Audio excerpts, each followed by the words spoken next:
given enchantment, and it is the same regardless when we apply it. What is more important is the gradually increasing base cost of any subsequent operation. It's actually not gradual, it's exponential.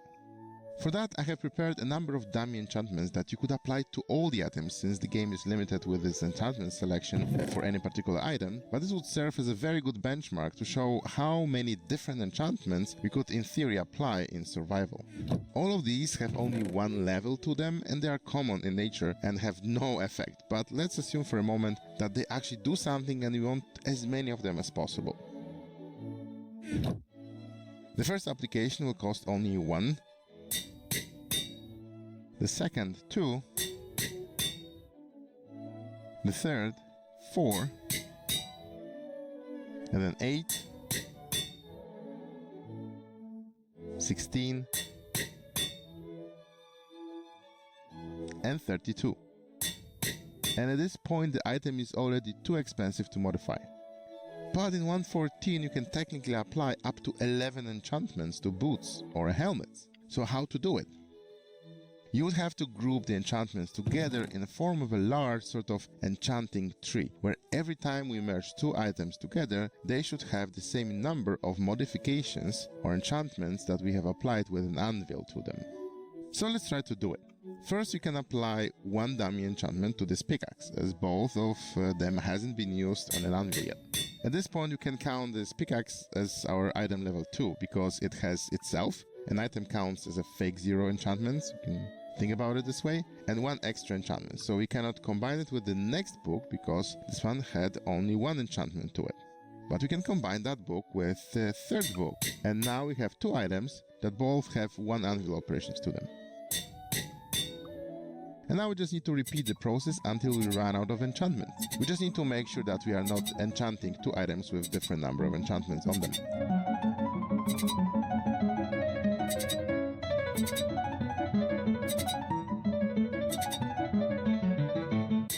At any point we can check what is the current anvil cost of an item by placing it in the anvil and trying to rename it. So with 15 enchantments, our current cost is 16. So we would be able to add new enchantment packs twice more, once it's 16 and the second time it's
Hi.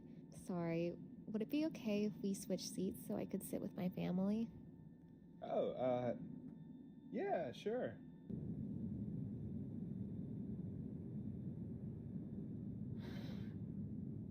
Je n'ai pas beaucoup de temps. Où va cet avion? Où va cet avion? Non. Hi. Sorry. Would it be okay if we switch seats so I could sit?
Short Enderman. Bam. What is this? That's so stupid. So I've coded your stupidest ideas to Minecraft. Part 7 billion. So this is a part of Calvair's suggestion, but this one in particular gave me an idea. So what if I switch the legs and the arms? Oh no, wait, hold up. Why am I missing a leg or an arm? Oh my gosh, okay. So why does it look so stupid? So it looks some. So whenever I open a door, I hold it with my feet. I'm gonna be opening with my feet. I don't know why, but this is so stupid and funny. Okay, I have an even better idea. Okay, so I believe our legs were not long enough, so I made them realistic. Ew. Ew. Oh. Imagine playing Minecraft and I just woke up to you like, hey, what's up, man?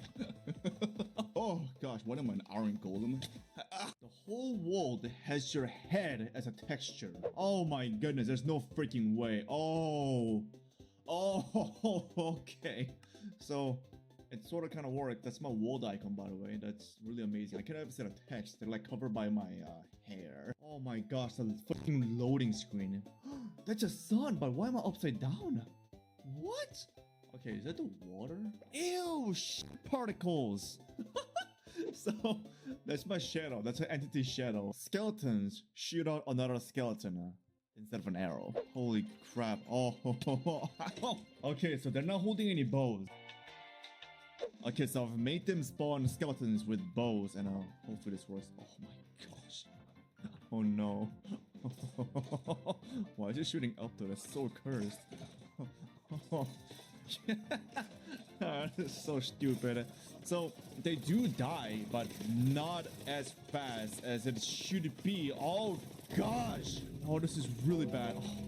Oh, okay. I'm not trying to save myself. I saved my computer. I don't know why they're not stopping. Oh no.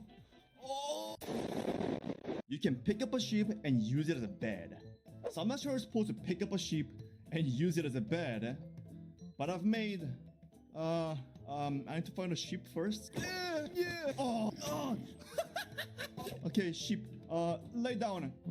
Yeah, there we go. So I've made the sheep do this, and then I can just sleep on top of this thing. There we go. Yeah, there we go. Can I please sleep? Oh, look at the skeletons trying to shoot me, but they're only shooting skeletons. Why am I not sleeping? Oh, it's because of the monsters near me. I cannot sleep. Oh my gosh. Okay, I need help. Please. Oh god. How many subscribers you have equals the villagers you're gonna spawn. So he didn't specify which channel. So this channel has only 49 subscribers. 46, 47, 48, 49. Joke's on you, bro. Wait, let's see how many more my phone can handle. Oh wow, so this is like 1,000 villagers and my phone is just fine. Yeah, I've just said my phone because this entire thing is being ran on my phone. This is the all-new Red Magic 9S Pro, the ultimate gaming phone in the world. This phone is so powerful that it could handle my mouse, power my keyboard, and even a fan, while displaying its contents remotely using Z SmartCast. This is so smooth that it feels like I'm actually on my PC. And this was made possible by its out-of-the-world performance. The benchmark result, clocking in at 2.24 million, it is once again the fastest phone you can buy. Since this phone is designed for high performance, it comes with an upgraded fan with shoulder triggers. The triggers are a game changer. After using Red Magic phones for over a year, I will never game on a phone without them.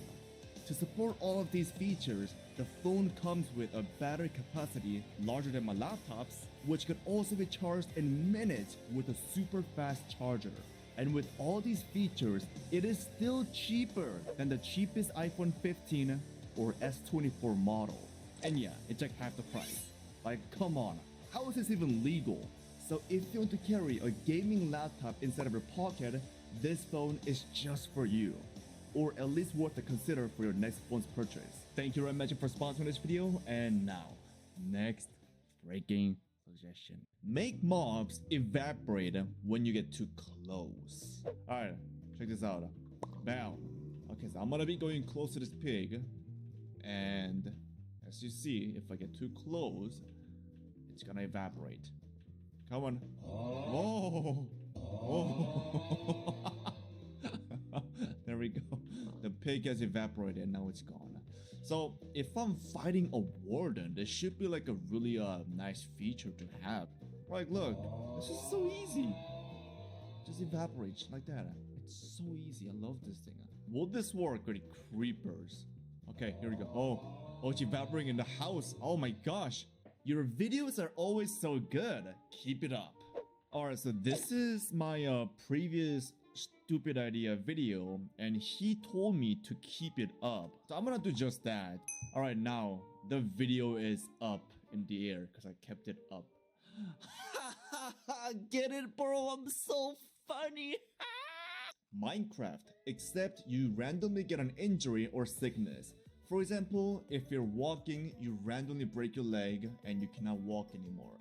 So randomly breaking your leg really kind of sucks and it doesn't really make sense, so I made something else. So first of all, I've made it so that you can get sunburnt. Okay, check this out. So I'm gonna go outside and time set day, make sure it's daytime so I can get sunburnt. And I'm gonna go outside, okay? I'm gonna go outside for the first time in my life because I make Minecraft videos and I never go outside. I'm just kidding, I actually do go outside sometimes actually. But yeah, as you see, I'm getting red like slowly. So as you see, I'm really sunburned and I have to go inside of the house. Oh my gosh, I am so freaking sunburned. Oh, I'm so red. I am so freaking red. Ow. Occasionally I get damaged from the sunburn because I am so freaking burned. So if I go inside of the house, this should be getting better. Oh, there was a husk inside of here apparently. It's evaporated now. And it's not going away because once you're sunburned, it takes a while for your sunburn to get cured. So I'm gonna wait here for like a little bit and see what happens. So it's been like 10 minutes and yeah, that finally cured my sunburn, which was great. And no one likes you. Oh, it's evaporating. This is so nice. Okay. So I've also added exhaustion to Minecraft. Oh, evaporate. Oh. If I run a little bit too much, I'm gonna make sure I don't get sunburned. Then, oh no, it says you're running too much and the screen turns red. And if I keep running, your player's gonna be like, oh no, I am dying because I am so weak.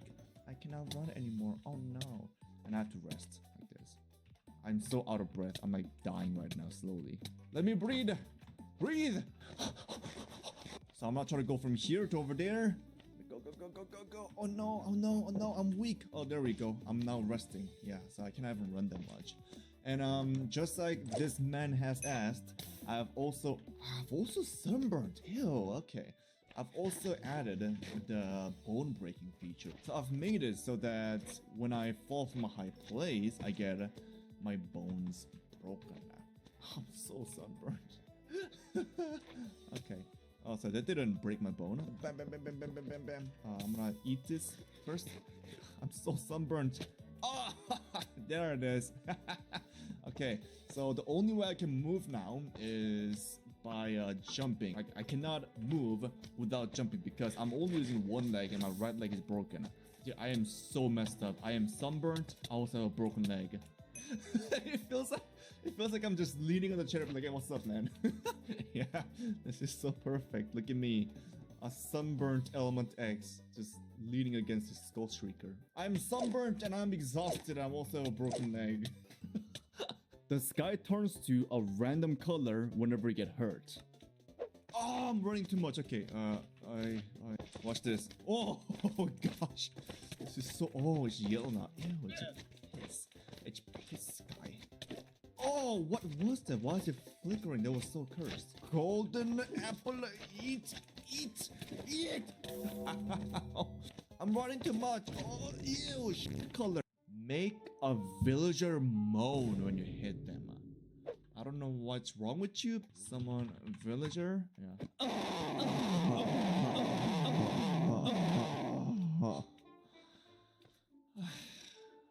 Why are you like this, man? Why are your idea is so What does the mini Element X sound like? Let's see. Add divorce that removes half of your inventory. So in order to add divorce, oh, I'm running too much. I gotta calm down. I've added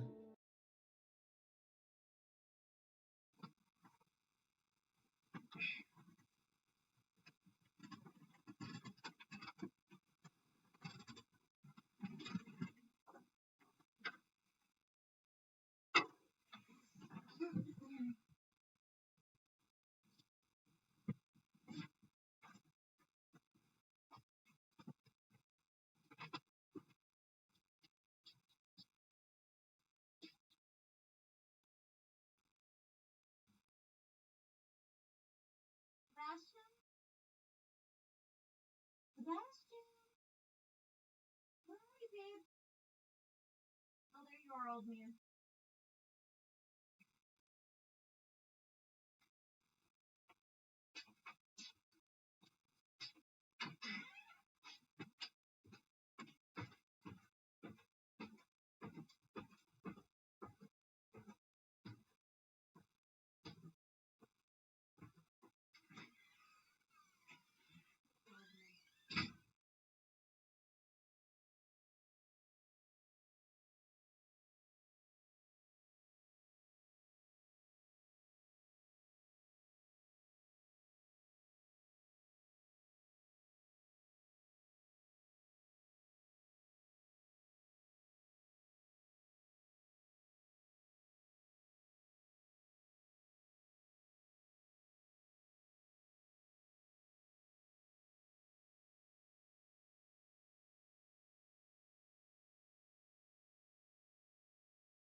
marriage. So I'm going to be spawning my future girlfriend or whatever friend this is. Yeah, boy. And then, oh, stop coming towards me. I don't want to marry you yet. No! So whenever I get too close to them, I automatically marry. I have 1,000 diamonds. I'm so rich. And this villager's like, oh, this man is so rich. I'm gonna marry him. Oh gosh, okay. So as you see, this villager is emitting the heart particle. I'm also dying because I'm sunburnt. This means I am currently married to this villager. So yeah, this is freaking amazing. But this marriage doesn't really provide any value, which motivates me to leave. So whenever I walk outside of this circle, the villager is so insecure that it files for divorce. It's like, why are you leaving me? So I'm gonna just go away and then, yeah. If I replay this video, you can see that I've lost half of my diamond. And then my ex killed me. So the cool thing about this thing is the fact that I can also cheat. Okay, so I'm gonna get married to this villager, okay? And then I'm also gonna try to get married to this one as well. Which means I'm basically cheating on this villager. And if that happens, they both hate me and they both try to kill me. And I've literally just lost everything. Torches can't hold themselves up. So every time you place one, it falls over and starts a fire. Okay, I think I can do this. Oh my gosh, that was perfect. That was freaking perfect. Yes. Make health insurance. America. If you want to heal half a heart, you need 1 million. So whenever I heal, I'm gonna get charged diamond, which is the currency. Yeah, look at that. And whenever a new day starts, you get this advertisement saying that you do not have health insurance. Type Y to get a health insurance. And when I type Y, I get enrolled in the healthcare system. And whenever I get hurt, I only get charged 1 diamond because I have health insurance. Okay, I'm gonna try to run too much as if I have free healthcare. Oh no, I have divorced. Oh, I lost half of my stuff. So I just randomly divorced with that random sheep. I have sunburned, I'm exhausted, and I have a divorce problem. Oh no, I'm also married to this villager now. Ew! Get out of here. Oh, if I leave this circle, I'm gonna get divorced. I'm gonna lose half of my diamonds again. Wait, I have a really good idea. So I'm going to hide all of my money. And then I get divorced. Oh, and then taken. Whenever you jump, an earthquake happens. Bam. Bam? What? Whoa! Oh! Oh! So I'm gonna jump. 3, 2, 1, bam. Oh. Make furnaces hate you. I've made this, so this looks like a normal furnace because it sorta kinda is. Until you look inside. Oh my gosh, what is this? Oh god. As you see, the product misses this box and goes all the way over it. Ah! Bam. Did you guys see that? Yeah, so basically, whenever it is done, it throws the iron ingot way over there. So it's pretty amazing. Honestly, I kind of like this.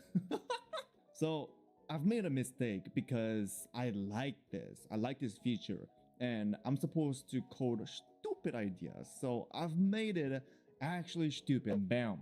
Bam. So everything looks somewhat normal. I mean, same as the previous one. But let's see. Let's see. Will it work? Oh. Oh. Yeah.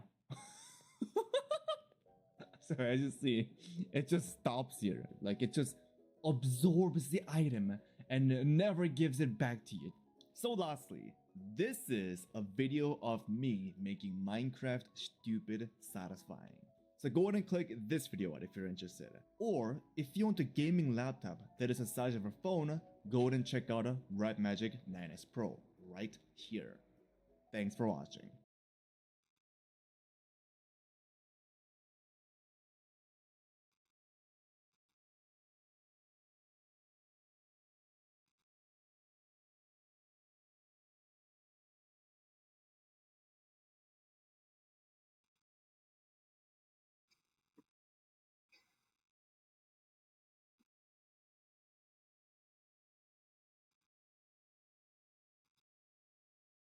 These are 101 weird Minecraft hacks you need to try. Starting with, here's how to use a boat to get through walls. Strange as it may seem, if you row your boat into a corner like this, then no matter how solid the wall is, whenever you dismount, you'll actually be ejected to the other side of that corner. So if you're looking for a sneaky way to get into your enemy's base without breaking any blocks, then 5 wooden planks is enough to do the trick. Just make sure when you leave to get rid of the boat, because nothing's gonna look more suspicious than a few pixels worth of planks poking through the wall. It's a dead giveaway for sure. Instead of using a painting to hide a door, use it to hide a chest. Or rather, the pressure plate to hide that chest. See, as this user shows, we can place our painting supported onto a pressure plate, which then can serve as the redstone input to open up this piston to reveal our chest. And sure, paintings do tend to look a little suspicious, but I doubt many people are throwing items through them. So while your friends and enemies might wonder why it's there, they probably can't figure out that this is the reason for it. Instead of using fences, try out these trapdoors. Since after laying out the trapdoors on the floor like so, when you flip them up, we as the player are able to jump over them, but any mobs that we lure in can only jump in and not out. And this is because of the way the AI is coded, they don't actually recognize it as a block that they can walk past. And there you go. That'll be a fence that they'll never escape, whether they're passive or hostile. This pillager will never attack me or my friends. And the reason for that is a bow. Silly as it may seem, if you get the villager inside of a boat and then sit in the front, then it'll keep trying to shoot you with its crossbow until eventually the crossbow's durability runs out and that pillager is essentially pacified. I mean, he won't sound the friendliest, but he's not gonna hurt you either, giving you a cheap way to rehabilitate the raider. Granted, it'll take a lot of time for the durability to run down, but anger management's an ongoing process. Here's how to make your shield 10 times better. To do this, all you need to do is hold up your shield and then go through a portal, at which point, when you reach the other dimension, the game will still think that you have your shield up, but you can sprint and attack like usual, meaning that essentially, we can PvP without having to take any damage. Oh, and don't worry, this doesn't just work in the nether, because if you do the same going towards the overworld, it also works there. Really, the only thing that's going to ruin this glitch is if you right-click with anything other than your shield. But as long as you keep that one drawback in mind, the rest of this should work plenty well. Trust me. If you've ever cared for a plant, then you know that these suckers need a ton of light. But apparently, we can use that to our advantage. We can actually use this for a system that can automatically harvest crops when the lights go off.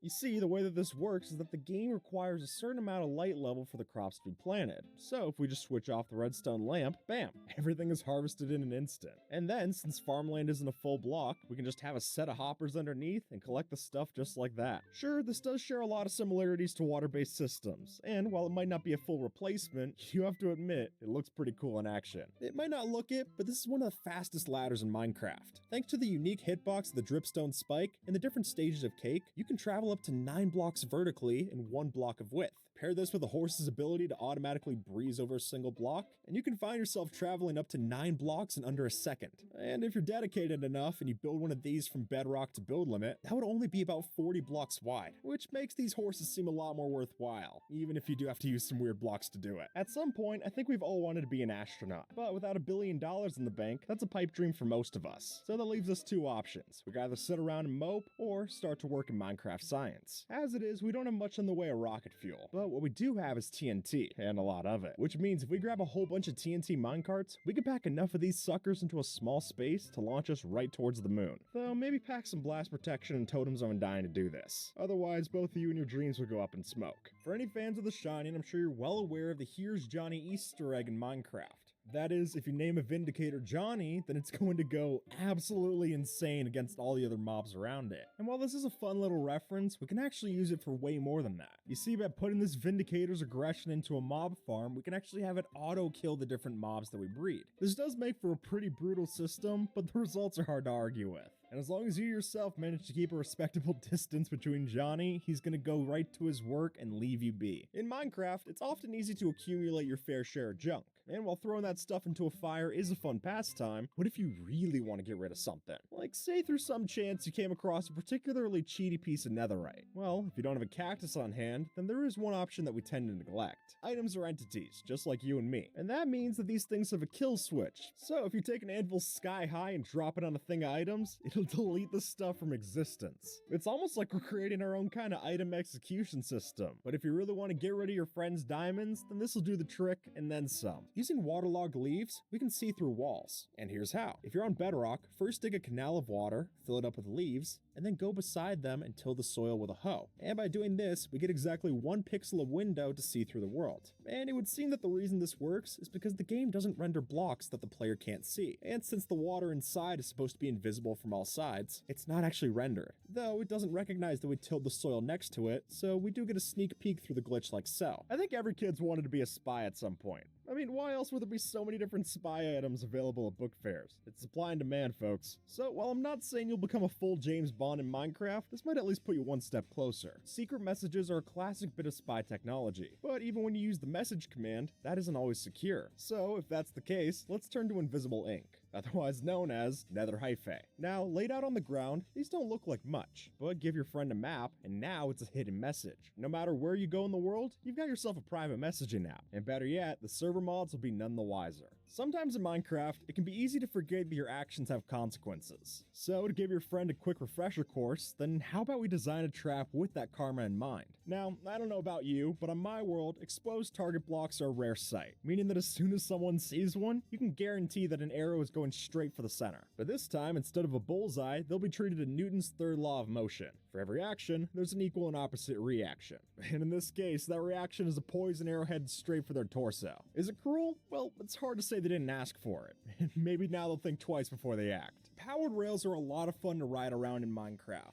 But if you don't have a lot of gold and redstone, they are pretty costly. So if instead you're looking for the poor player's option, then there's no reason you shouldn't put a saddled pig right in a minecart. Just hop on the back of one of these things and soon enough you're going to be putting pork power to use, getting you going just about as fast as powered minecart rails anyway, making this a pretty solid way to get around, even if it is a little silly looking. But who knows, maybe that's just another plus. It's really just depending on how you see it. Just make sure you're ready to put in the time to learn how to use one of these things. Stop building your cobblestone generators like this, but rather build it like this. As you'll notice, by using a waterlogged stair instead of a water source block, we get a few benefits. Namely, you can't accidentally create obsidian since the water doesn't flow out of the back of the stair. And even though this has been marked on the bug tracker, it's been open for years, so I'm not that worried about it getting patched soon, if at all. Nobody likes waiting. Whether it's waiting in line, waiting for files to download, or a video to buffer, nobody likes their time wasted, which largely makes nether portals a pain to deal with. In survival mode, not only do you have to wait for the whole sickness animation to play out, but then you've also got to let an entire other dimension load on the other side. It's not exactly speedy, to say the least. But if you've got some items, we may be able to cut that down. You see, by using nether portal chunk loading, all it takes is throwing an item to the other side, and then all of a sudden, it'll do all of the loading for you. So going forward, maybe take the time to hit the Q key. Might just save you some down the road. Entity cramming is an often forgotten rule of Minecraft. For those who don't know, the idea is that if you get more than a set amount of mobs in a 1x1 spot, then the game is going to apply steady damage until that number drops below the threshold. But unless you're doing some insane breeding on your cows and sheep, most of us don't even brush up against this. Though it could be surprisingly useful, particularly through minecarts. In this example, we've got a whole bunch of hopper minecarts that can fully squish the nether star out of a wither. I'm being serious, even one of the biggest bosses of the game could get hopelessly crushed by the limitation, proving that sometimes the greatest weapon is just some well-kept guidelines. Minecraft staircases should be straightforward, but as we've shown in the past, there are plenty of weird staircases that we can put to use in our worlds, and this is no different. What might look like a random mix of blocks and foodstuffs is actually the fastest walkable staircase in the game. The truth is that the way that these hitboxes are laid out, it's just so that we can stand in the middle and climb these staircases seamlessly. And sure, a proper spiral staircase would look much nicer, but if you want the speed as you climb up to your mountain, this is hard to beat. Horses aren't that popular for travel, which is fair because they're quickly outclassed late game, but they might still have one thing going for them. See, in the Bedrock version, we're able to place blocks under us in a speed bridge like so. But what's better still is that this even works on horseback, meaning with the right speed, we can even speed bridge on a horse, which is wild to see. And even if it isn't as practical as an Elytra boost, I've got to admit that this is a lot of fun to mess around with. So if you're looking to bring your items across a gorge, maybe just grab a pack mule and do the trek like so. Here's why you should break your end portal. See, by using this trick, we can smash the end portal frames and turn our portal into a fully functioning duplication machine. And really, this isn't just for sand, but it'll work with any gravity-affected block.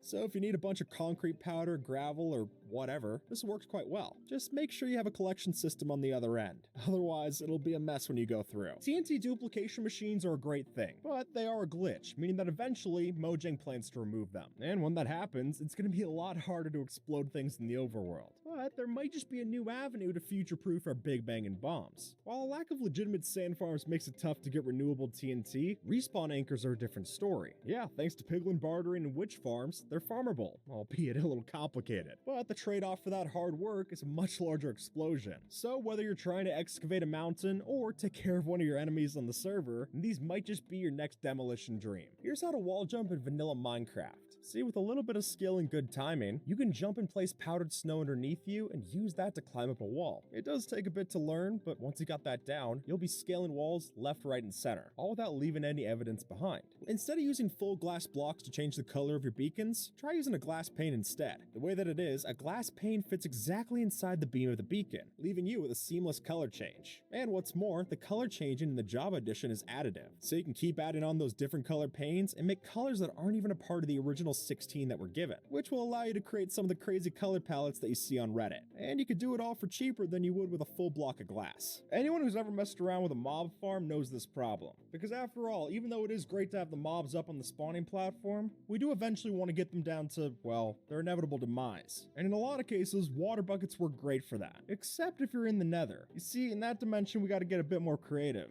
and luckily, gas sweepers are just the thing for that. As it turns out, the large hitbox of a ghast is perfect to just sweep other mobs off the spawning platform. So if you're willing to get the hands, arms, feet, and legs of this big thing inside the vehicle at all times, this is definitely the way you can make your mob farms in the nether. When you're idling at a farm in Minecraft, there's not a lot to do. I mean, most of us would just go off and do something away from the screen, but if that's out of the question for you, then we'll have to find some other way to be productive. Now to start, get out a book and quill. And no, this isn't to take notes or anything, that book's actually our project. You see, the way that Minecraft scrolls through different pages, it's actually possible, in some weird way, to make flipbook animations in the game. Is it limited? Sure, but remember, someone remade Star Wars in ASCII art, so the possibility is pretty high. So if you're gonna be killing the time anyway, then you might as well make yourself a magnum opus. Redstone timers can be a bit complex to build, and while sure, there are comparably simpler options like hopper clocks and such, if you're really looking to make a no-brainer redstone clock, then this is your candidate. As you'll see, our solution here is gravity, and a violation of the Geneva Convention. By having a mob stand on top of some turtle legs, there's a set amount of time before they crack. So given that, there is a theory that you could form some kind of timer using turtle eggs. Is it immoral? I guess it doesn't seem the nicest, but if you're really looking for a timer that's light on redstone, this does do the trick. So maybe just keep this behind closed doors and don't let your visitors know how the sausage gets made, alright? Stop using fireworks for your elytra. Instead, try a dolphin. No joke, if we take after this user's example, all we have to do is attach a lead to a dolphin, start swimming in the ocean, and then once we build up enough speed with the dolphin's grace potion effect, we can go straight from swimming right up into launching into the sky. And while that's ridiculous enough on its own, it's funny to realize that we're not the only one that takes flight. So make sure that you and your dolphin buddy landed somewhere safe.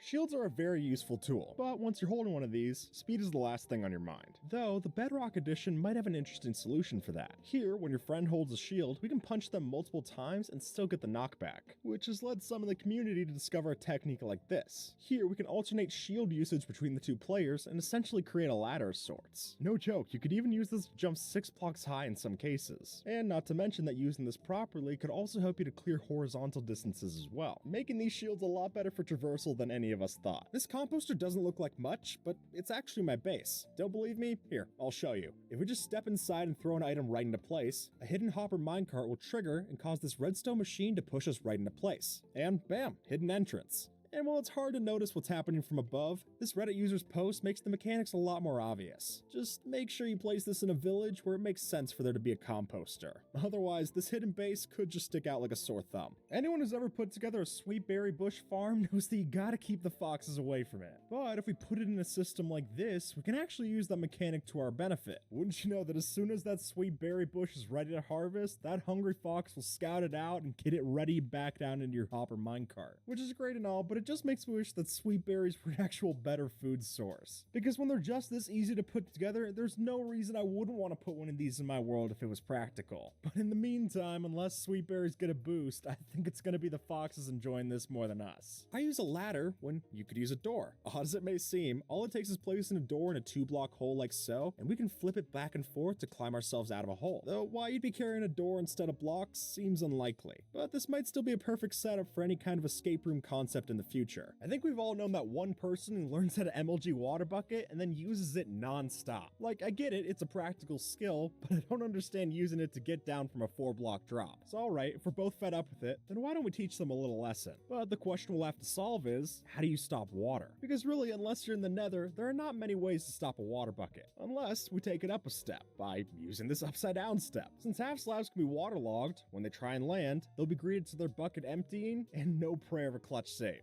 leaving you victorious and them totally confused about what just happened. Getting an elytra is a great thing, but getting to the end cities, not so much. And unfortunately for us, it's always tougher to get an elytra when you don't already have an elytra. So to save yourself the headache of building across the end void gaps, why don't we get a bit more technical instead? See, with the help of a flying machine, we can build a vessel perfect for the journey to the outer islands. Now, granted, stopping or turning the ship might be a bit of a problem, but with the proper planning, this could save you from placing thousands of blocks while searching. And if you ask me, I'd much rather take this passive option compared to that. If you're having trouble finding the dead coral for a TNT duplication machine, don't sweat it, just use glass. No joke, even though it's a less popular way of performing this glitch, all it takes is a setup like so using observers to make an equally effective TNT duplication machine. And you might find this could be even more effective on a skyblock world, where coral isn't exactly close by. And in any case, it's just nice to be able to build one of these without having to need silk touch right away. Turtle eggs don't seem to do a lot. Like any baby, these things are quite the liability until they grow up, but that might just be our biggest asset. Since these eggs crack under the simplest bit of pressure, we can make an extremely easy trap. Just sneak one of these little guys under a thing of carpet, and then, as soon as any zombie or ne'er-do-well comes by, they'll be met with quite the surprise. One jump and that's it, and they'll start tumbling toward their doom, and you'll have one less hooligan to worry about. And now you don't have to worry about the egg or the fool. So if you got the silk touch on hand, this might just pave the way for the perfect possibility. Villagers in Minecraft are not a very aggressive bunch, which can make them very fragile to different attacks from mobs. However, using dispensers like so, we can actually give enchanted armor to villagers, and they'll use it. Which means that even though you don't see it, this villager's actually fully equipped with enchanted netherite armor using thorns. But really, where you're gonna get the best results from this feature is by mixing your villagers together with Frostwalker. Put them on a large body of water and get ready to see the new hit show, Villagers on Ice. And better yet, it's gonna mean that the next time the pillagers come through for a raid, they're not gonna know what hit them. Oceans are a common obstacle in Minecraft travel, but luckily, boats offer up an easy solution for that. However, these simple ships could really use an upgrade. So if you're looking to become a proper captain on the 7 seas, maybe use your boat's second seat for a boost. Like, maybe bringing along a witch to offer up some extra artillery support, because luckily for us, their potions throw in such an arc that you'll never get hit. Or maybe you're trying to move house, in which case a llama brings along some extra storage slots for your belongings. And really, whichever you choose, I'm sure it'll be better than just having some lonely trip across the deep blue. What's the difference between this campfire and this one over here? Well, where there's smoke, there's fire, and where there's not, there's string. Sure enough, by using 2 strands of string on top of the campfire like this, we can block any kind of smoke coming out of it, letting us still use this fuel-efficient solution without giving away your location.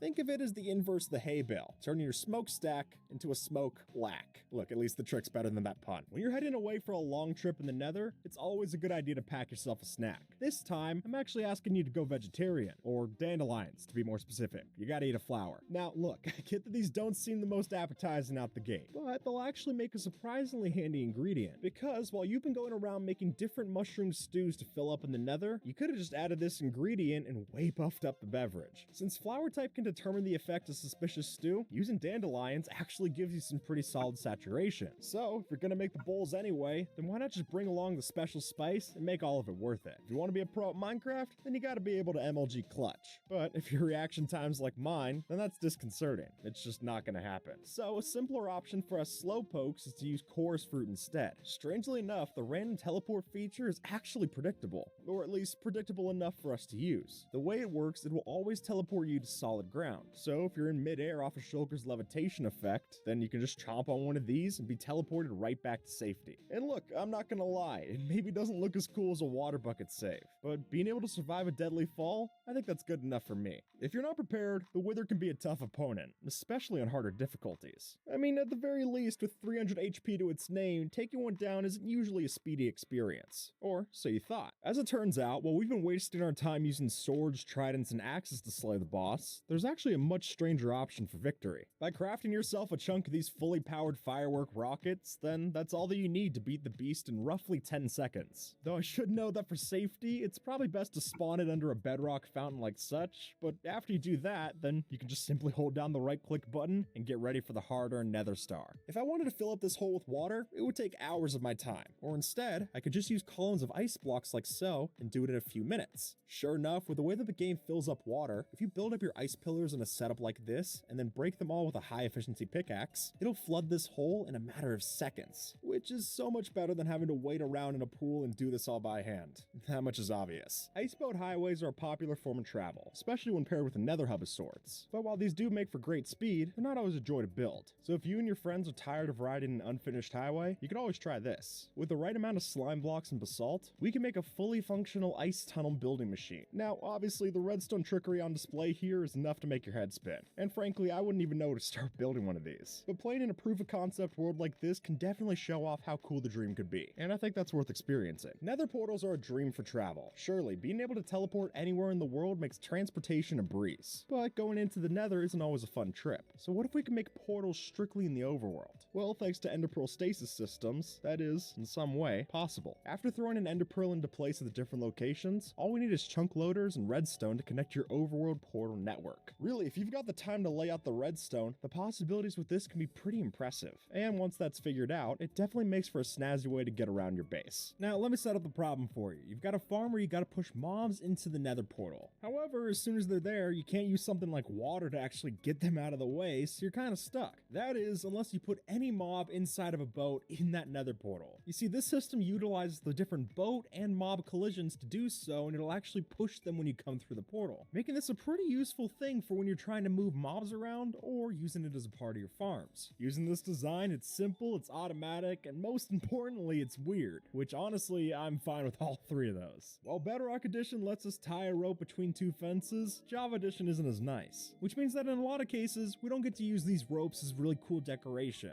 That is, unless we get creative. Because as you can see, if we tie a lead to a fence and then the other end to a mob like a chicken, we can actually make some pretty cool builds. I mean, look at this. Rope bridges will never be the same again after finding this out. So until Mojang decides to get the rest of us on Java on par with the other people in Bedrock, this is the best way to do it. And I think we'll be tying up chickens with string for a long time being at that rate. Throughout history, Minecraft has had its fair share of cannons. Whether you're caving holes with a TNT launcher or creating a nuisance with a sand cannon, there are plenty of different ways to launch projectiles in the game. And as it turns out, the 1.17 update offers up an even newer addition to that category. As I'm sure you know, these dripstone blocks are not to be messed with. But better still is that we're able to launch these using slime blocks and pistons. Even with a small one like this, the momentum that we add in here could be just enough to make the option lethal. So while everyone else is worried about the differences between stalactites and stalagmites, you'll know that their best application truly is as bullets. I want to show you all my new secret base, and if you can't see it, that's kind of the point. But as soon as we fly down, you'll be able to see that powdered snow can work perfect for secret aerial entrances, since we can fly through powdered snow without losing our speed on the elytra. But as you'll notice from this example, the light can still shine through the powdered snow, so make sure not to do this at night. Or if you do, at least light up the rest of the mountain so that it's not as obvious. This is a high-speed sorting system, and this is how we use waterlogged sea pickles to make it function. Now, as you'll notice, the unique hitbox is specifically 2 sea pickles placed like so, allows for a water source block to align the items perfectly along the edge of the ice block,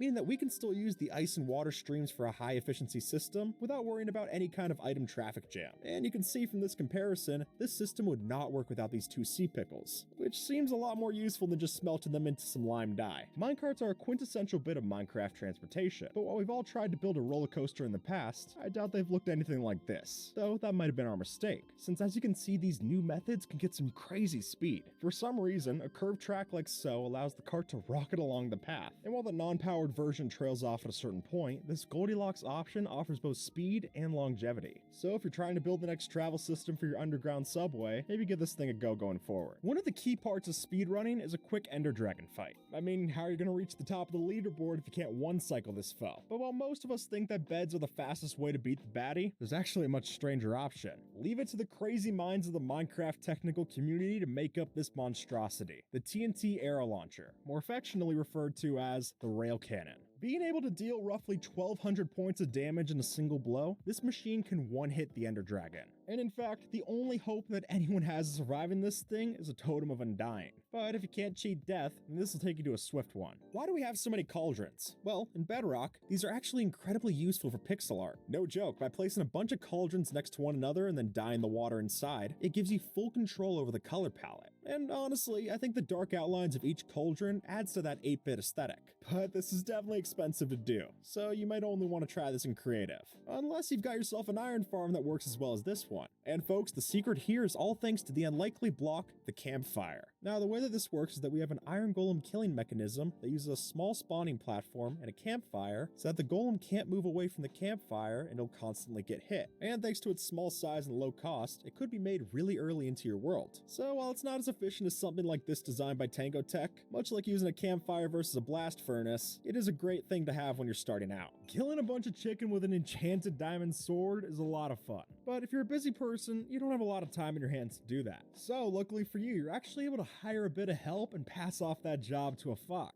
Just like that, they'll take your sword and put it to use against all those different chickens, giving you a fully automatic chicken farm. Anyone who's ever messed around with the technical side of Minecraft is well and familiar with the concept of a mob switch. That is, you get a bunch of withers in a cage, make sure they don't despawn, and no new hostile mobs are going to be giving you trouble. It's a great system, but it's definitely costly. So a simpler and safer option to do is instead having a zombie villager mob switch. You see, if you trade with a villager and then zombify it, this will make them both unable to despawn and also count towards the mob cap. This is actually a great way to put zombie villagers to use and in turn actually keep all other villages safe. Who doesn't love roller coasters? No one I want to hang around with, that's for sure. And it's because of this mutual love of roller coasters that I'm sure we've all tried to set up a throw ride once or twice. But the real test is what your friends think. Though it's pretty boring to just set them off and wait till they get back. So, to make that journey a bit more inclusive, why not upgrade your ride? You see, since minecarts can pick up entities, and boats happen to be entities, you can essentially make a 2-person cedar minecart to ride the rails. So not only do you get a goofier ride to go around in, but you can also build up some surprising propulsion by rowing the boat, which I think we all can agree are pretty great things. Water elevators have become a staple in Minecraft builds. After all, it's quite handy to have a seamless elevator to go from point A to point B, but they don't always fit in with the aesthetic. So to solve that issue, what if we didn't have to see the elevator while using it? As strange as that sounds, it's actually possible. By using honey blocks like so, their hitbox is just small enough to let us ride the water elevator, but not actually enter the bubble stream. So if we put something like item frames and map art on the outside, we get an invisible elevator, all without sacrificing our build's look. Sometimes you don't have the heart to say something to someone's face, but that doesn't have to keep you from sending the message. By just waxing particular parts of their copper wall, then you guarantee that eventually they're gonna get the message, which clearly could lead to some pretty innovative prank ideas, and I'm sure that your brain's already lit up with all the different designs to leave at your friend's base. So while I don't exactly endorse writing mean things for your friends to find, I can't doubt its efficacy. Meaning if you've got the honeycomb on hand, this might just pave the way for your perfect crime, or at the very least, a perfect punchline. Minecraft servers are bound to have their share of lag, which can sometimes be annoying, but also allow for great things like this. See, with the way the connection lag works, we can use the rubber banding in some way to slingshot ourselves forward. So if you have the wings needed, you can ride that connection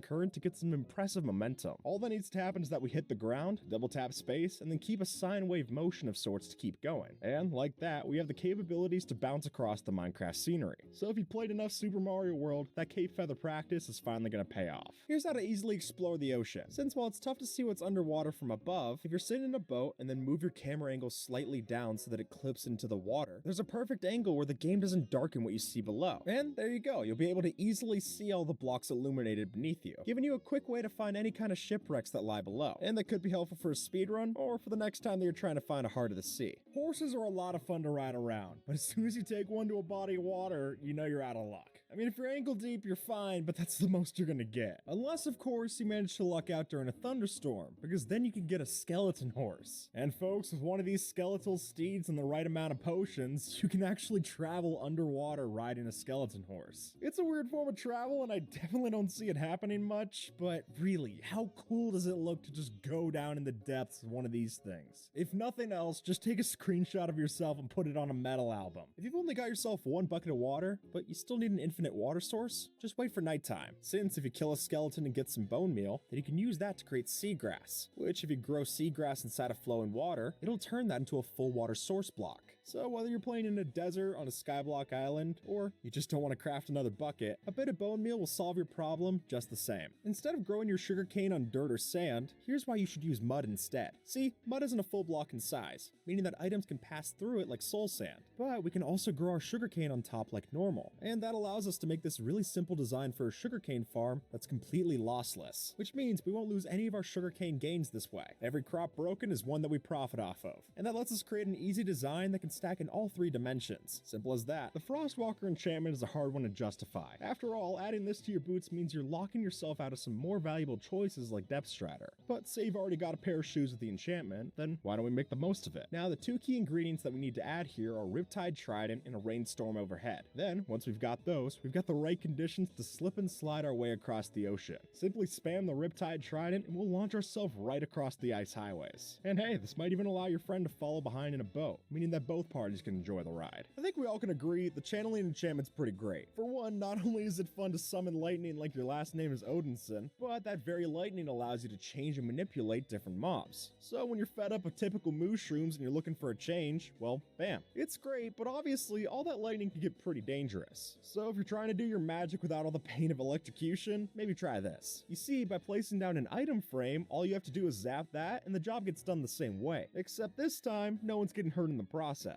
Which is nice, because really, there's no point in converting a corpse. Few things in Minecraft are truly unbreakable. I mean, even bedrock can be broken in some form, and that's the unbreakable block. But while we might stand a chance of breaking blocks when we stand on steady ground, it's a different story when they're on the move. Through the help of flying machines, it's possible to make a proper working flying cage trap to take your enemies right up to build limit. But what we really should mention here is that by using blocks such as honeycomb that can't be easily mined, they'll be in for a bad time. As you can see, as the blocks keep moving, the break time keeps resetting. So if your foe doesn't have the proper kit to break it down, they'll be stuck on the one-way journey with no hope in sight. In life, you got a few essential pairings: the sun and the moon, peanut butter and jelly, and if you ask Bugs Bunny, rabbits and carrots. The way that rabbits work in Minecraft is that they'll try to come near you when you're holding a carrot, which means that with a system like this, you can actually build a rabbit carrot detector for secret entrances. It makes for an extremely weird concept, but if you're willing to carry around a couple extra carrots, those might come in handy if you forget your keys inside the base once again. I guess the only ones who don't benefit here are actually the rabbits, because after all that hard work, they're still not going to be able to get the carrot. Foxes, as we know, are a pretty versatile mob. And while they're great for harvesting in different farms, the only pesky thing is that they like to sleep. And while that would make most fox-powered farms pretty much unusable, we can actually solve that by keeping another mob nearby.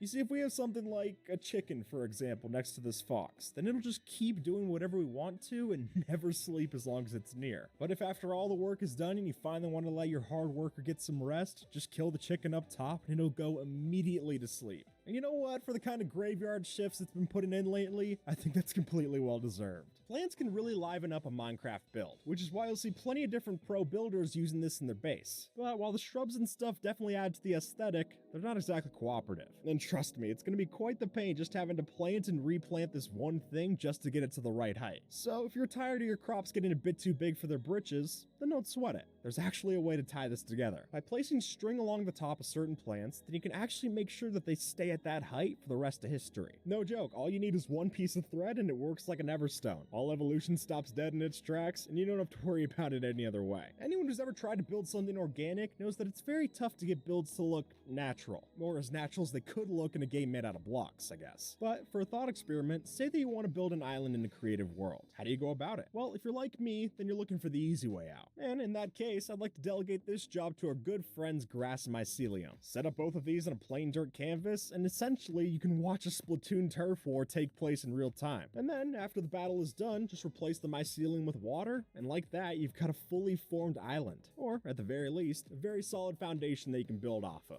Endermen aren't always the easiest to kill, and while the teleporting might be fine in a desert or a plains biome, when you're fighting them in the end, the last thing you want is to get sneak attacked. So, to cut their magic show short, all we need is 5 planks and a plan. After we craft a boat, all we need to do is place that right down next to an enderman, and that sucker will be locked right into place. No joke, as long as you don't break the boat, you're free to slice, dice, and slay the foe with no hassle to you.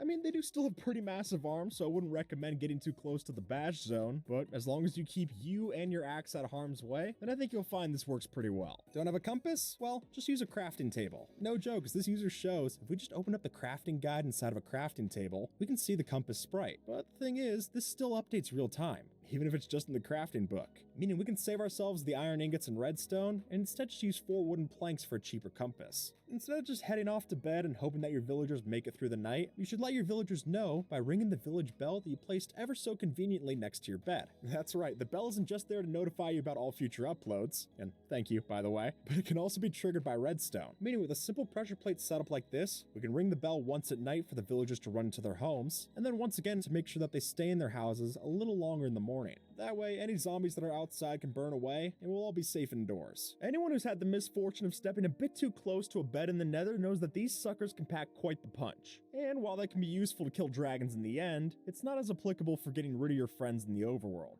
So, if you're having trouble getting your enemies through the portal, there is still another avenue.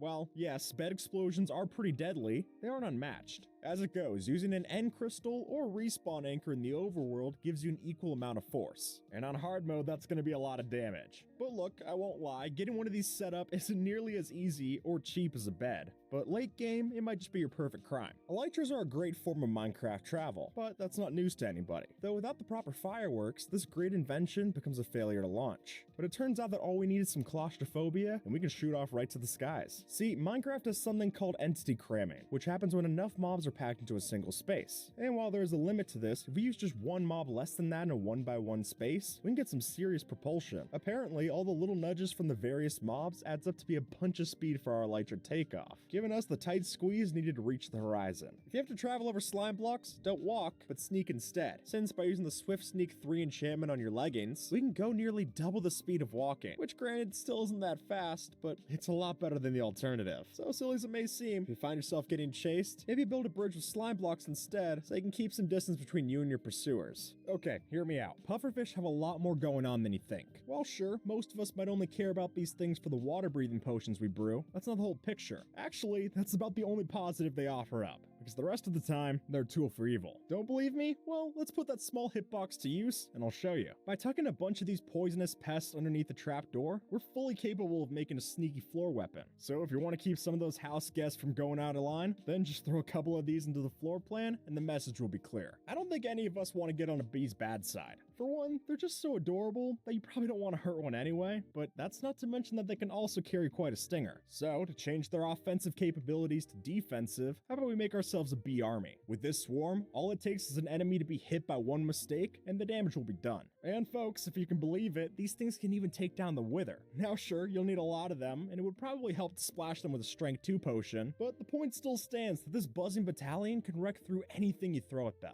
And maybe next time, they'll want to stay on your good side. The new nether stem blocks are a great addition, except for when you're trying to smelt something. Unlike regular logs, these can't be used as fuel in a furnace. They don't burn to a flint and steel, so why should a furnace be any different? But this intentional piece of game design might just have an unintentional workaround. If instead you take those logs out of the furnace and into a crafting grid, then we can craft them into sticks, which by themselves would work as a fuel source, but we can actually do one better. Folks, by crafting those very sticks and the ladders, now we're actually getting the best bang for our buck when it comes to smelting, which I've gotta say is a big improvement when the alternative was not smelting anything at all. Unless you're using mods, Minecraft doesn't really experiment too much with turrets. I mean, you've got dispensers with arrows, but those are pretty limited in their direction. Really, if you're trying to defend your base from any intruders coming too close, you gotta build a couple of guardian turrets. It only takes one look at these to see just how menacing these things can be. I mean, you step too close and boom, you're targeted on, and it's gonna be a world of pain coming your way. Making the guardians from Minecraft way more like the guardians from Zelda, turning it into way more of a Hyrule castle. And personally, I love that kind of thing. Redstone is one of my favorite parts of Minecraft, but the circuitry isn't exactly a looker. Now, that doesn't discount its personality. I'm sure what's on the inside counts, but to our builder friends, it's all about outward appearances. So in that case, how about we find ourselves a happy middle ground? I wasn't aware of this until recently, but you can actually throw down item frames on top of redstone dust. Meaning, if you add in a colored map of your choice, then you can effectively cover up your tracks. Now, obviously, if you're using a bunch of these item frame and map combos, I do have to warn of some potential lag. But if you got yourself a beefy computer, then I'd be hard-pressed to say this isn't worth a shot. Here's how we use a pig for x-ray hacks. Now, that sounds crazy, but I'm not joking. If you get on top of a saddled pig and then clip your head into the middle of some blocks, then once you're inside the roof, you'll be able to see all the cave systems light up above you. But worth mentioning is that you have to ride your head into a tunnel of slabs for this to work. That way you'll be inside a transparent block, which will keep you safe, and that'll cause the game to glitch out and actually let you see everything above you. And if you have that on lock, this should be a quick way to get to the next cave system. Villagers can be a great asset in your Minecraft world, but regardless of how respectable they are with emeralds, these fellas are not the most commendable when it comes to the overworld. And even though their AI is a lot more similar to sheep than Steve, they're nowhere near as easy to corral. So if you two are looking for a trading hall that doesn't have to turn into a kangaroo market, this might be the time to sweeten the deal. Honey blocks, as I'm sure you know, are great for keeping different mobs and entities stuck in place. So the next time that you build a villager's desk, maybe just tuck one of these under the floor mat. That way they won't be able to jump out of dodge and you'll be able to keep them still for the entire shift. Or if you're not a fan of loud noises, these azalea bushes can also keep monsters at bay. Because of the way that the mob's pathfinding AI works, they can jump over azalea bushes. But obviously, we can do that just fine. So if you're looking for a prettier alternative to the carpet and fence trick, this hedge maze is definitely worth a shot. And thankfully, these don't automatically grow into azalea trees, meaning that this fenceless defense is here to stay. Planting trees around your base can really bring a build together, especially if you design some of them custom. That is, until your friend comes by and decides to break the bottom two logs of the tree trunk for a craft. And now, all you got is a bunch of eyesores. Well, to solve that problem, let's teach them a one-time lesson that the Lorax would even approve of. By setting up an observer system like such, we can have it so that when they break the log, the chop gets recognized, and then an explosion takes care of the rest. And better yet, by using TNT minecarts in this way, the detonation gets to near instantaneous levels. So, whichever log they take from you, we can make sure it'll be their last. Honey blocks are clearly a useful tool. Whether you want to keep your villagers in place, mobs out of your base, or a flying machine through space, these do the trick just fine. But their sticky qualities can just as easily be turned to the dark side. You see, with the advent of lava cauldrons in 1.17, we can pair these two concepts together and make a particularly sinister trap.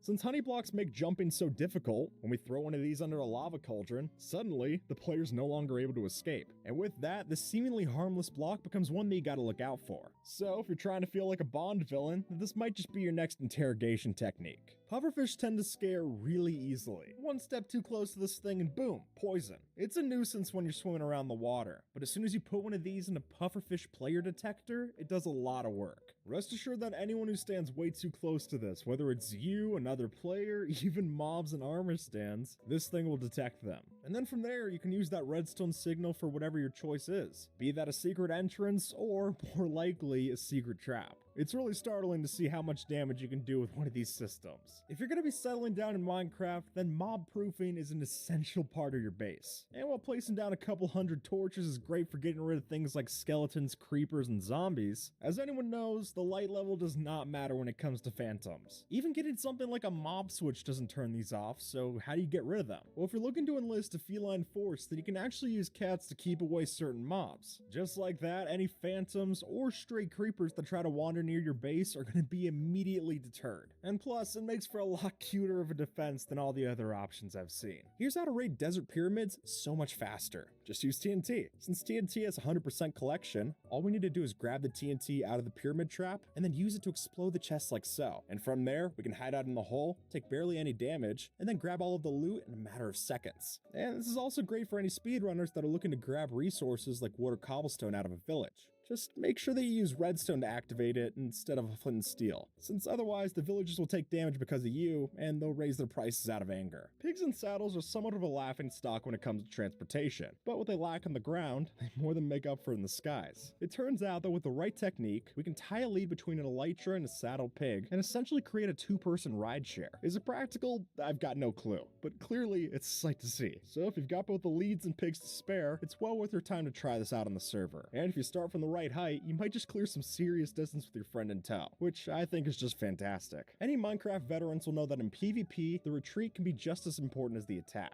So to help out on that defensive strategy, you might just have the solution. See, in Bedrock, if you start sprinting and then backpedal right before your screen finishes zooming out the FOV, we can start to move backwards at the same speed that we move forwards. And at that point, we've got the perfect skillful tactic to keep us active while leaving the fight. And you can even swing your sword while doing this, letting us continue to knock back oncoming enemies. So next time you're getting chased, this might just give you the upper hand, or at least a solid escape plan. Normally, when you want AFK at a mob farm, you gotta use an auto killer. And while those are great, they don't get you any XP, except of course if we throw man's best friend in the mix. Sure enough, by putting a dog right down here at the bottom of the farm, we're able to have it kill all these skeletons for you to get loads and loads of EXP. One great use I've seen of this is putting an AFK skeleton EXP farm right next to your tree farm, which overall makes this a really solid design to use in your world. Just make sure no protection or thorn skeletons happen to get in the mix, because if that happens, you might have to feed the dog. It'll take a couple hits. If you look at an endermite mob, it doesn't seem like it has much use. I mean, it's meant to be an annoyance, except the only ones that hate endermites more than us is of course endermen. And for that, we can put these endermites to good use. As soon as they were added into the game, using a stationary endermite to aggro all of the endermen down into a bait and switch has worked really well for these kinds of farms. Just like that, the burning hatred leads them down into a shallow grave.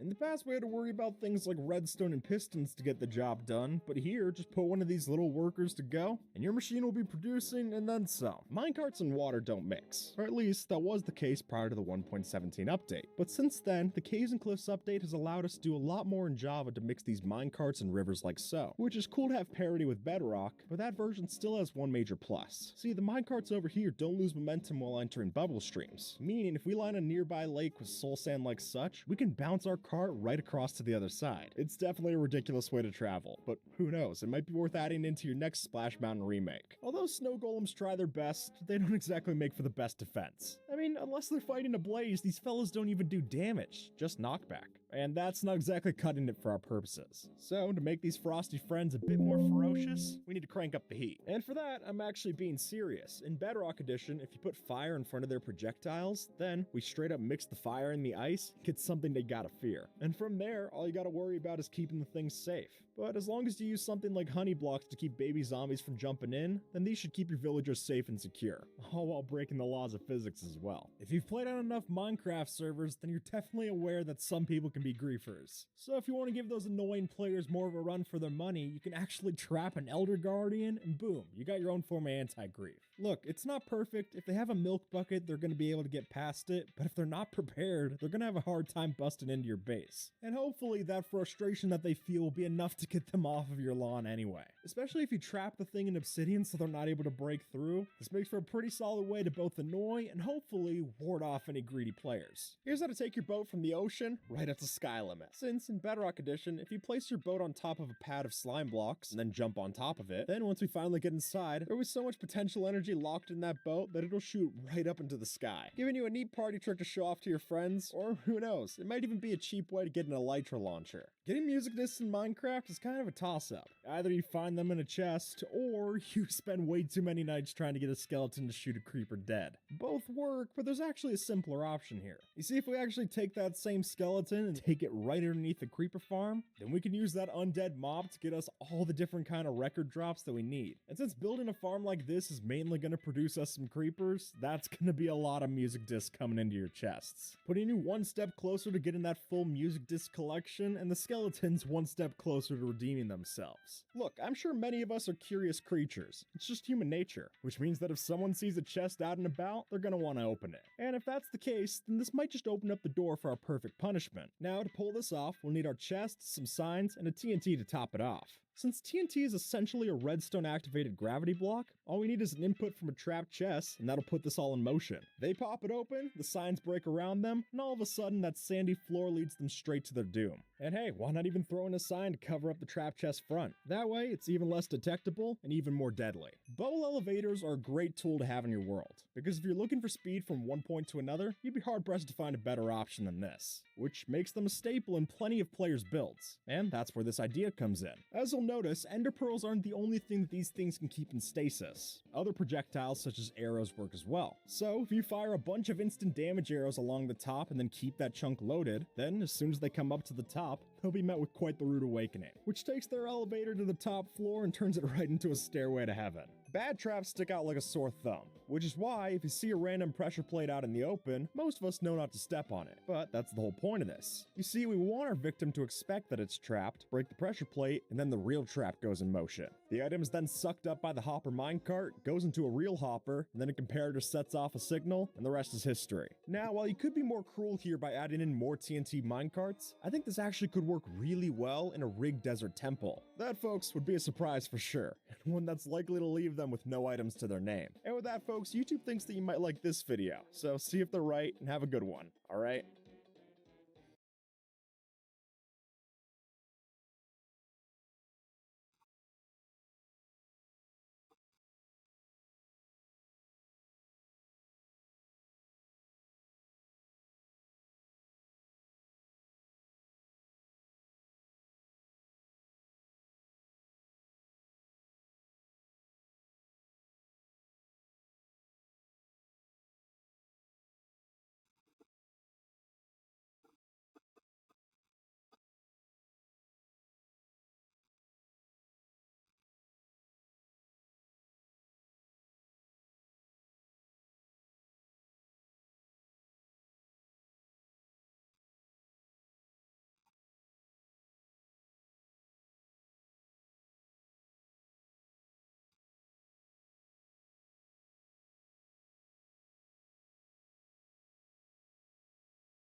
Needs we can survive.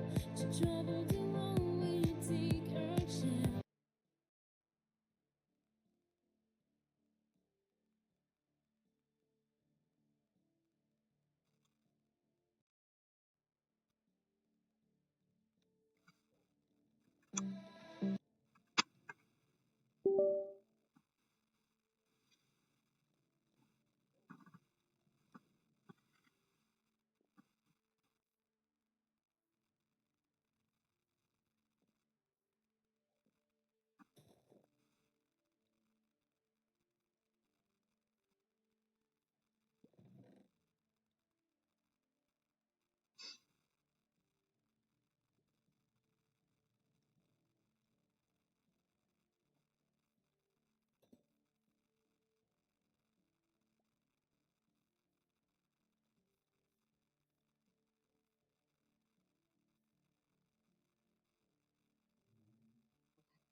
Where'd my armor go?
That's what I was looking for. How'd you get in here?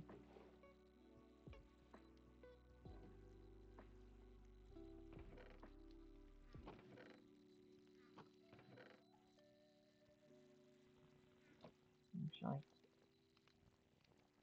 where did he go?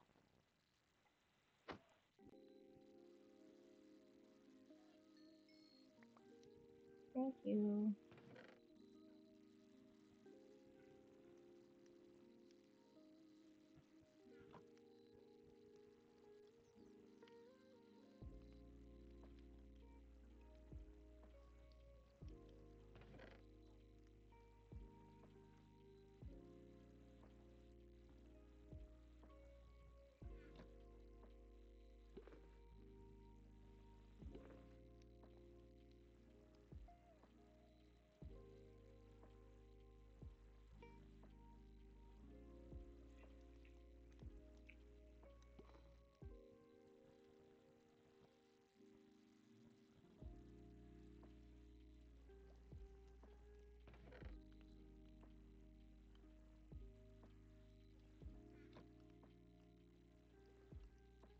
Whoa. Whoa, whoa, whoa. No, no, no, no, no. No, no, no.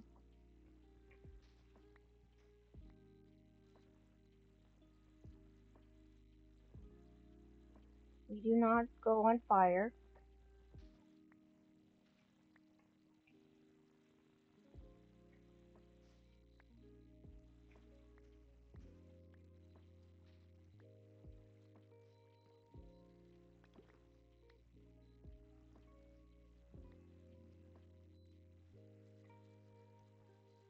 Oh,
that should keep it from burning down my house.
Confusionbury.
just sit there.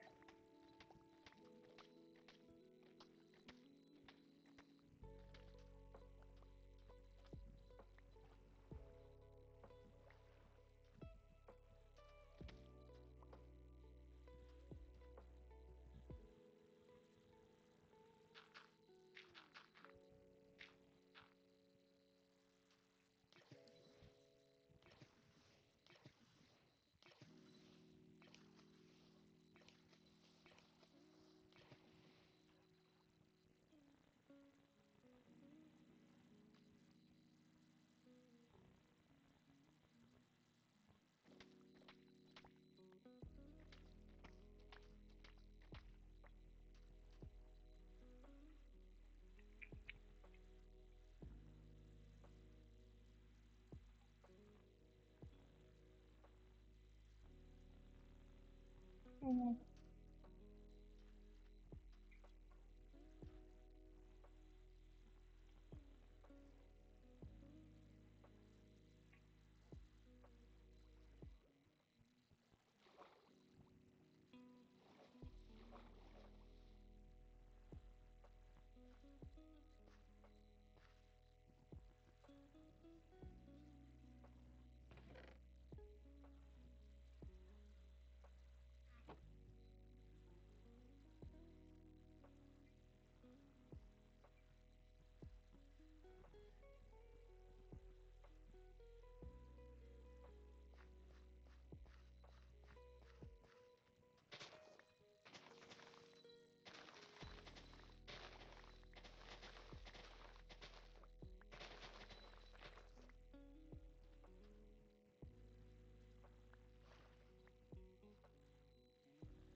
Hi, buddy. Hi, Mark. What you want?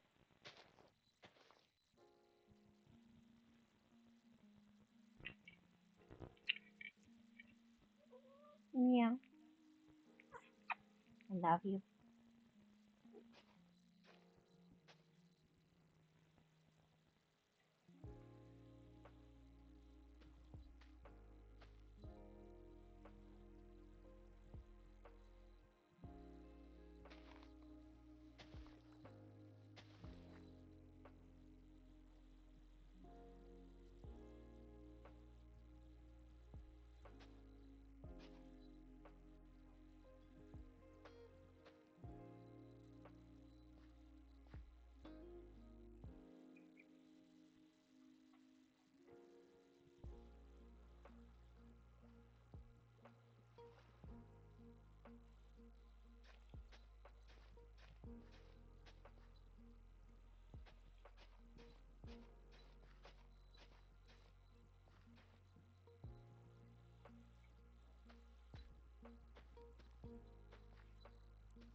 Yeah, I love you too, baby boy.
You're in the way.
I'm over here, you two.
blocking my view, hon.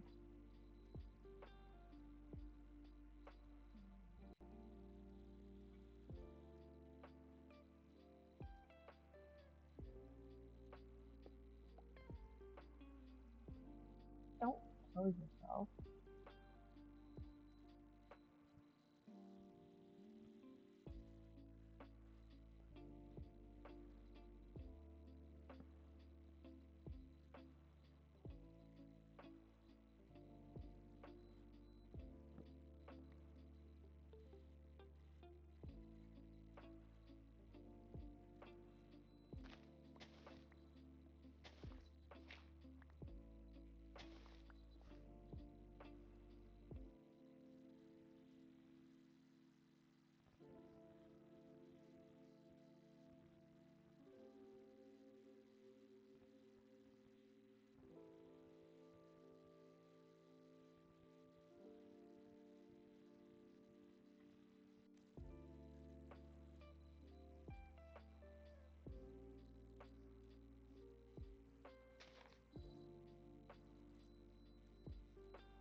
Oh, Keller, you're still in here. Haven't figured out how to get out, huh? I'm gonna be up there.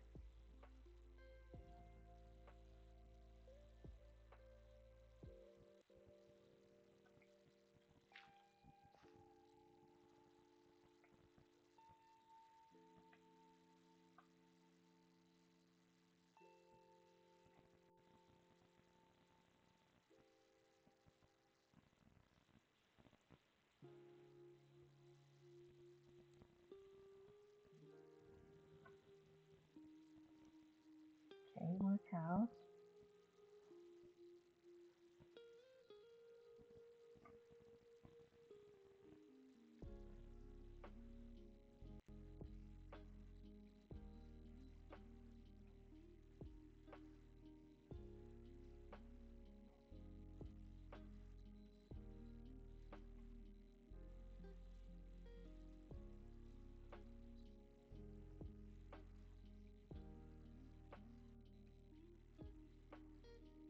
Oh,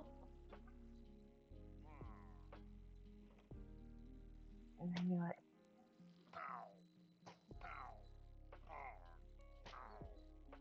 Don't kill my dogs. Good doggies.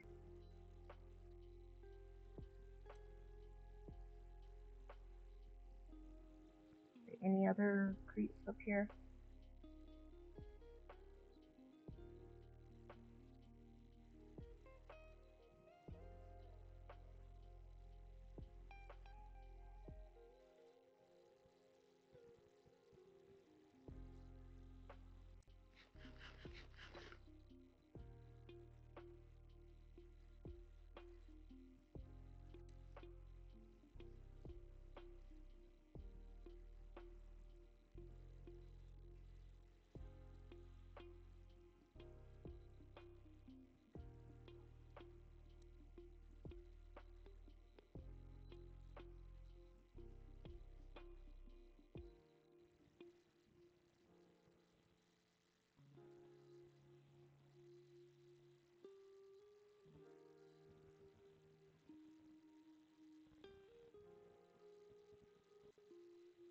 fire.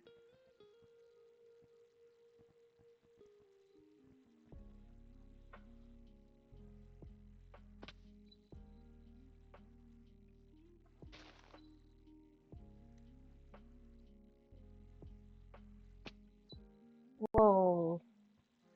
How did I make that?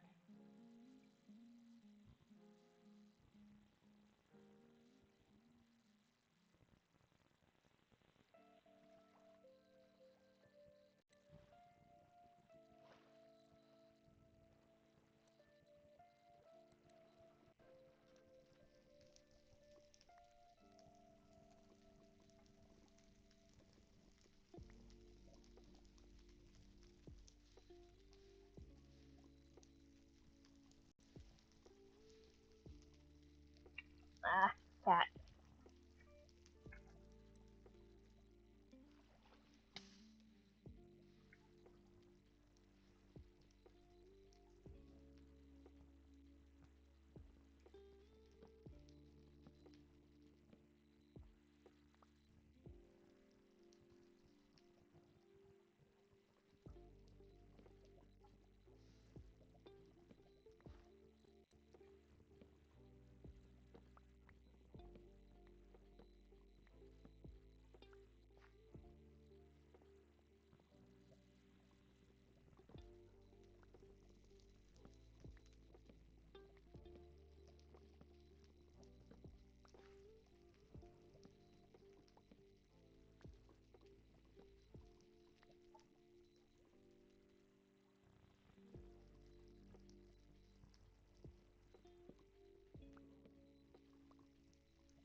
Why are those dead? I didn't even notice. Okay, no, you're gonna have to stay here, okay? Stay.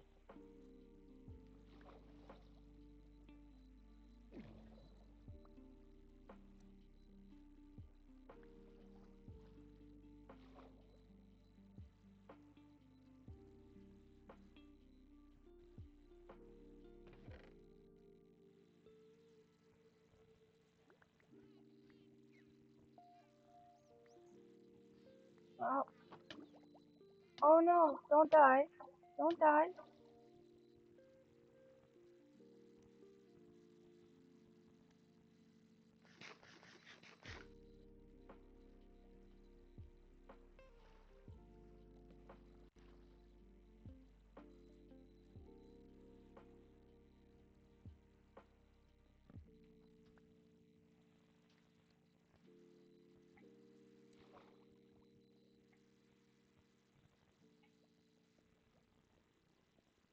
Oh, I might not be able to do that. Oh.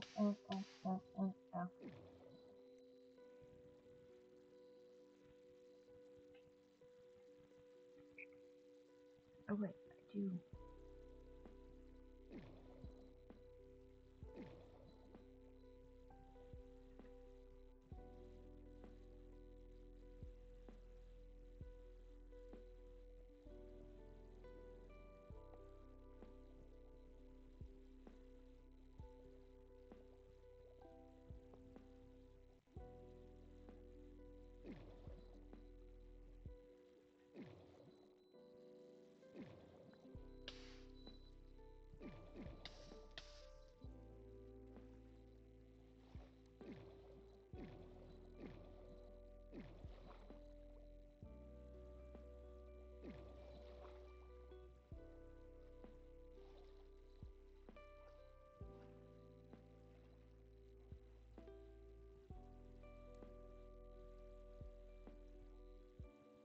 Ooh, mending. Nice. Fortune.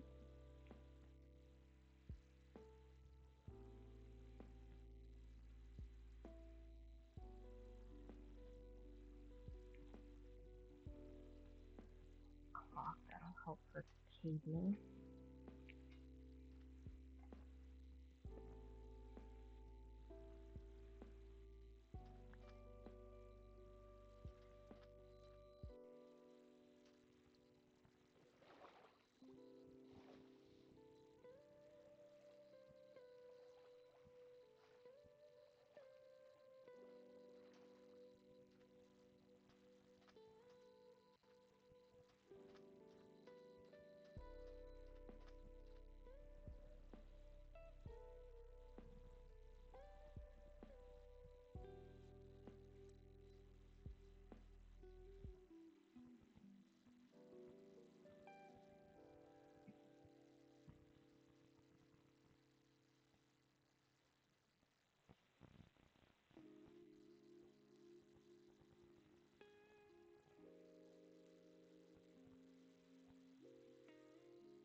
I'm sorry.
You too.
There's a door right over here.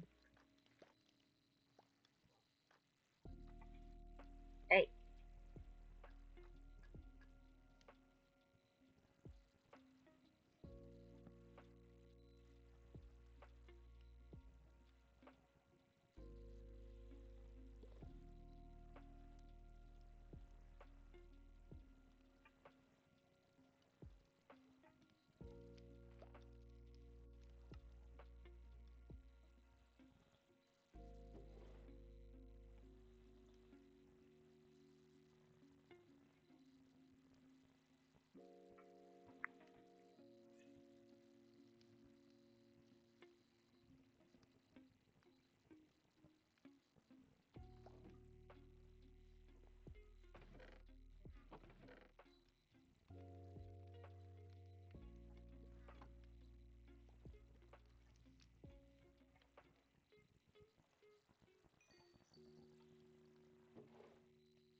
Hello? Hello?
don't have enough iron.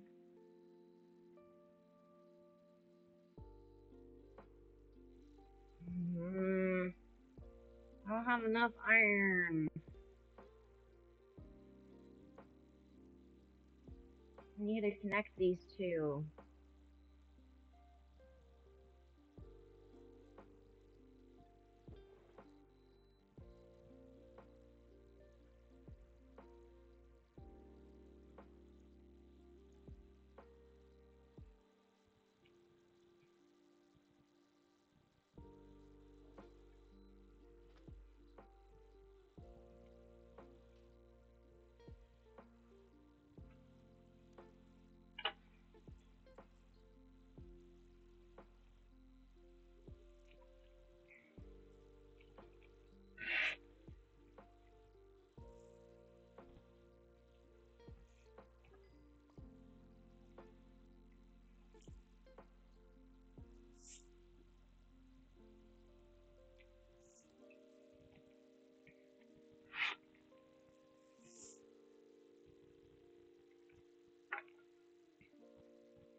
Why am I getting so many boots? My third pair.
Ooh, I got a book. Silk touch, nice.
Bert, Mr. Barklot.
No. Yep, go back in.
Where did I leave Sir Barklot? Should I call you Halloween?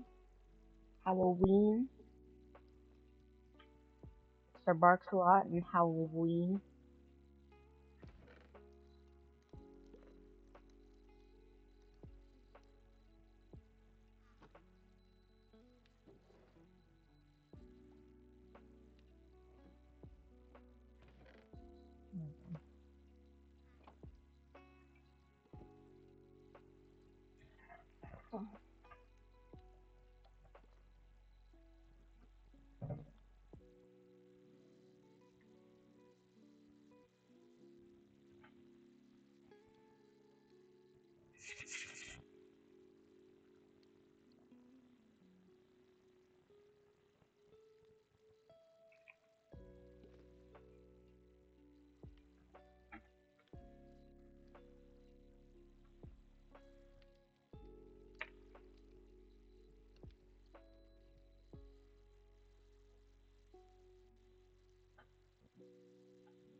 Where?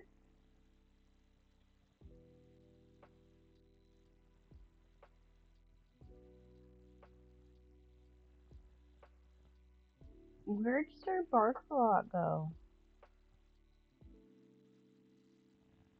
Thought I released him.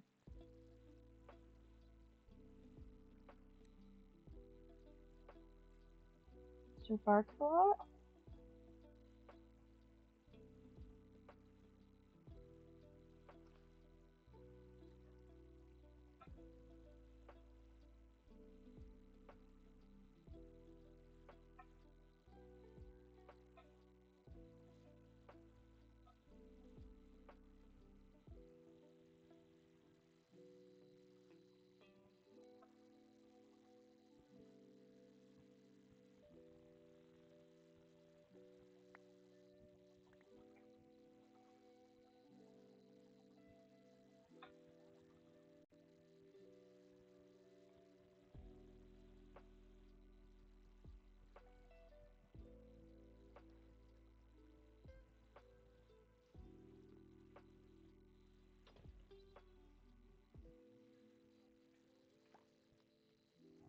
Sir Barklot?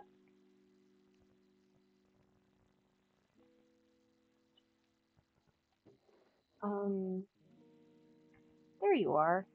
I was wondering where I left you.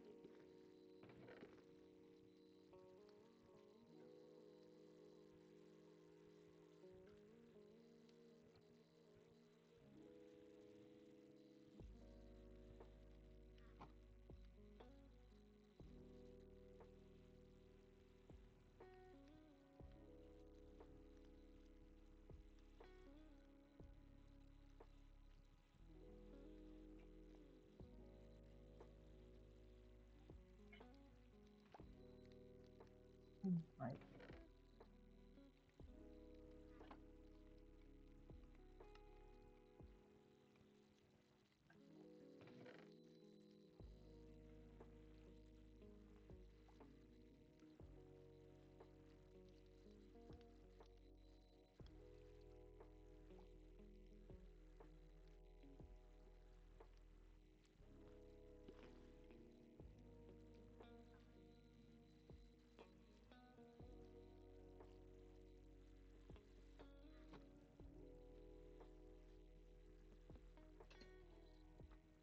Alright. Hey, yo, Wanderer, where'd you go?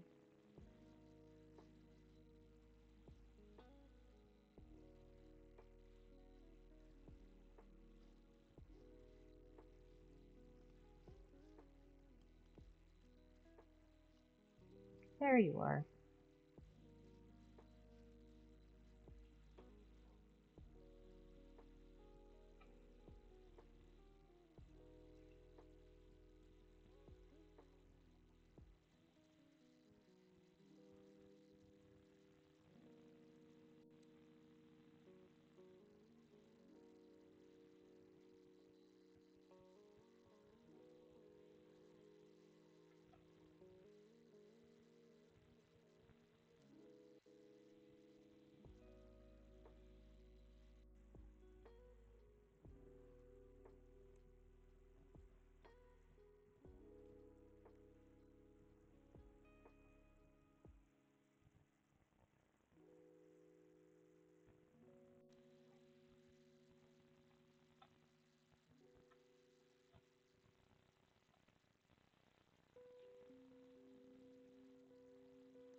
Stay.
No. Shoot. Where? Okay. I am going to go to sleep first.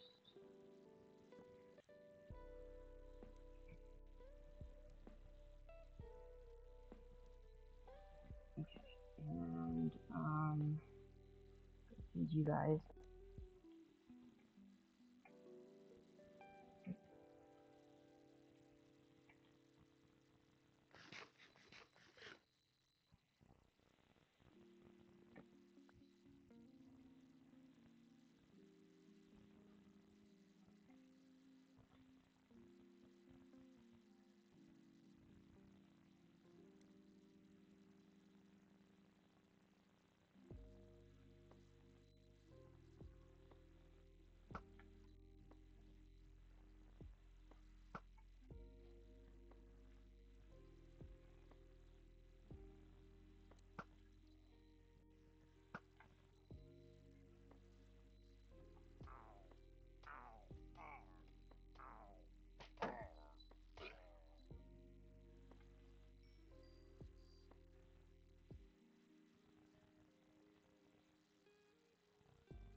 Sure, there was others.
Oh my goodness.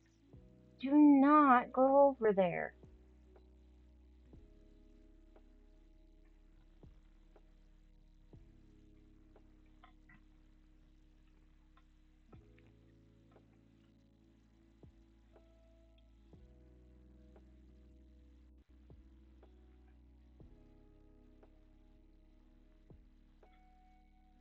Ooh, pretty good.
Oh.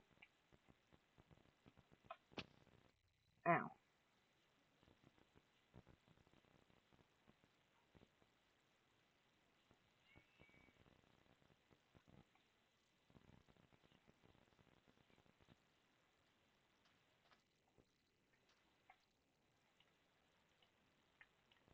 Okay.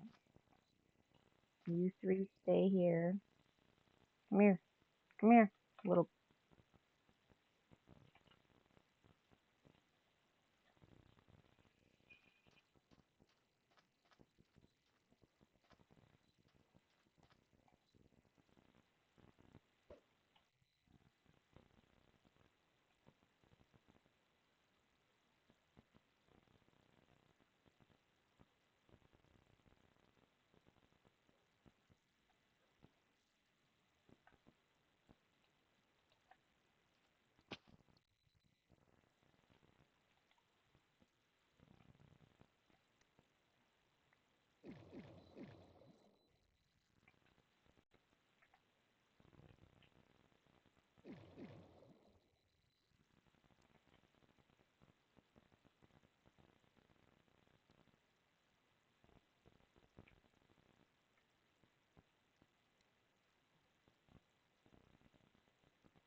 Where's...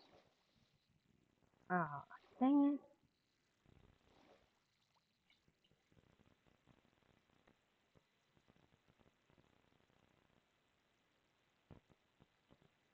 Okay, cannot use...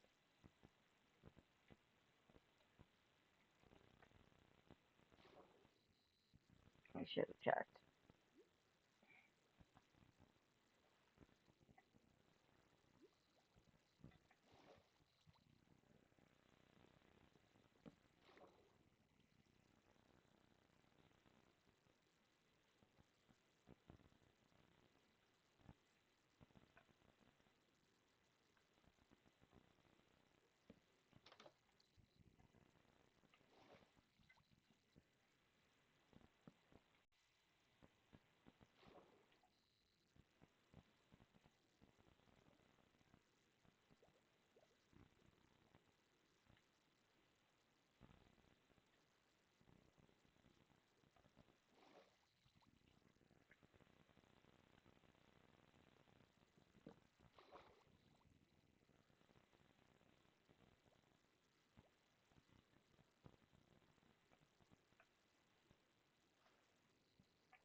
Yeah, said it.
Yeah.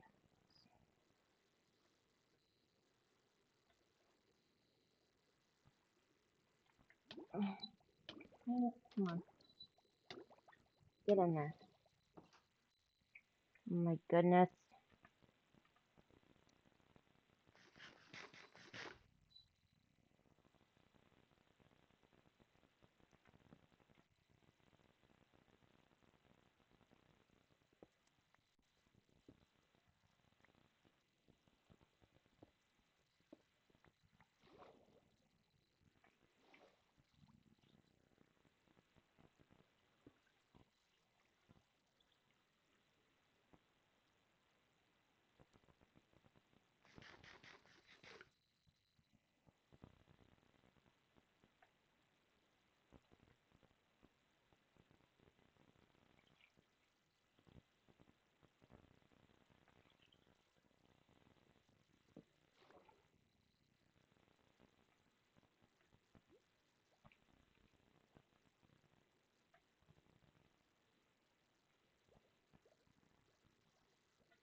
Oh, fudge knuckle.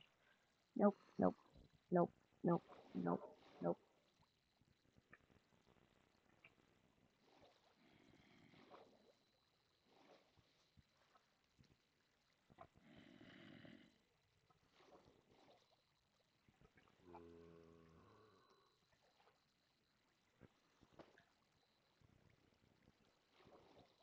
Okay.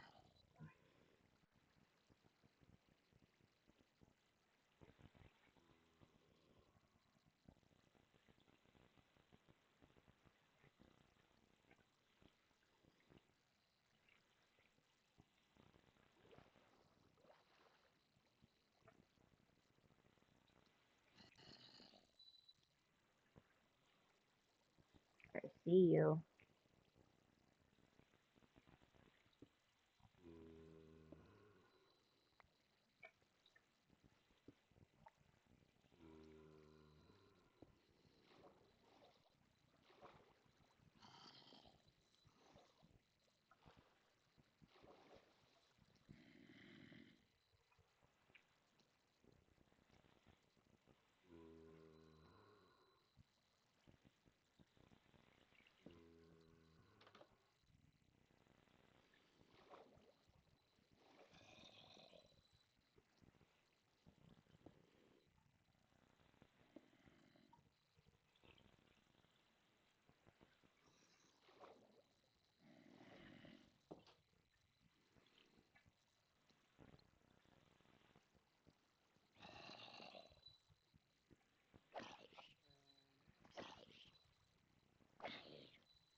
Come here.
Ah.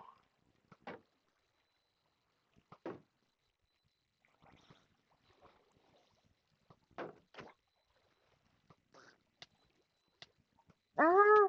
Fudge. Fudge, fudge, fudge, fudge, fudge. I'm ready to die. And well, I made it a lot farther than I did. Wait. I thought. Okay. Well.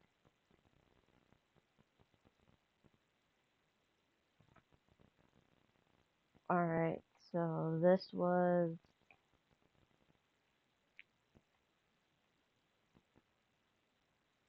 the home I made. What do I have under here? Well, there's a nice amount of caves.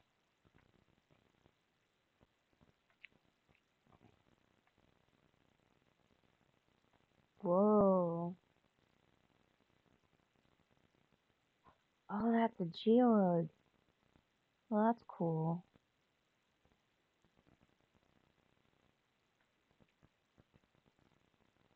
Anything else?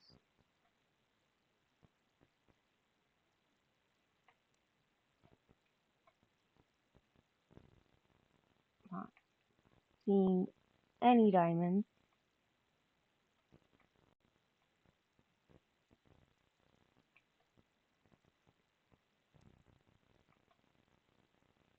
Oh, wow, two of them.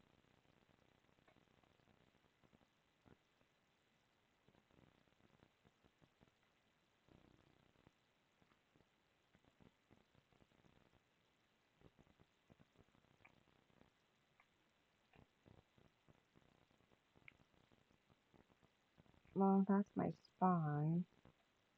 Will it allow me to look any further? No?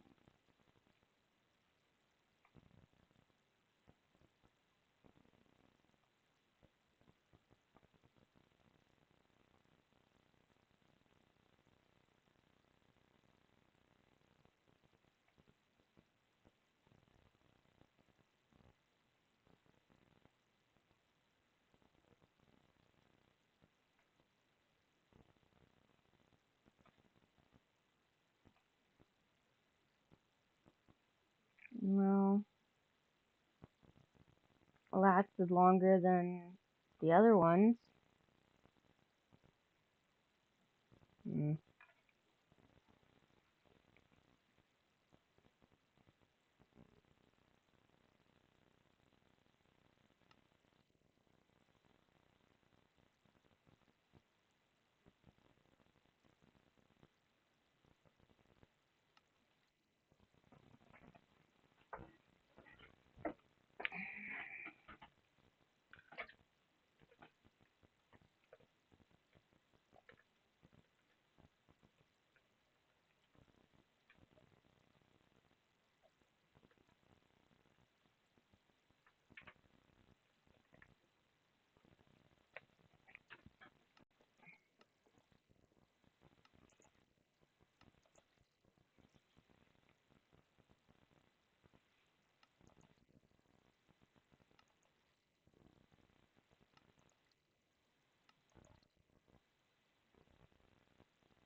Oh, okay. I'm in a flat world. Well, that's new. Oh, look, a village. Horses, cows, tons of slimes.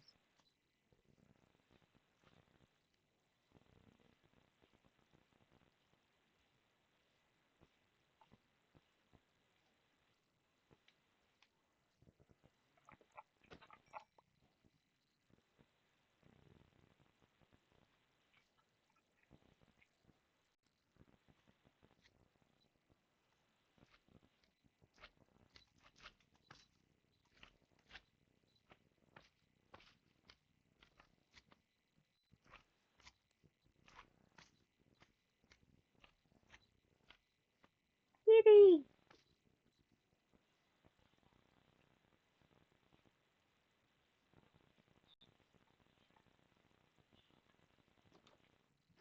Hi. I'm looking for food.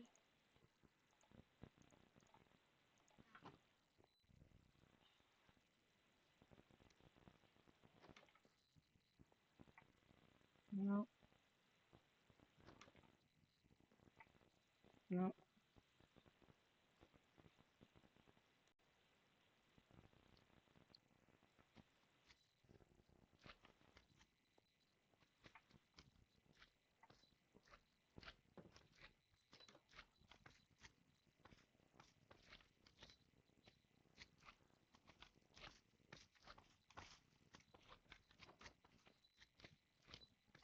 Ah, fudge.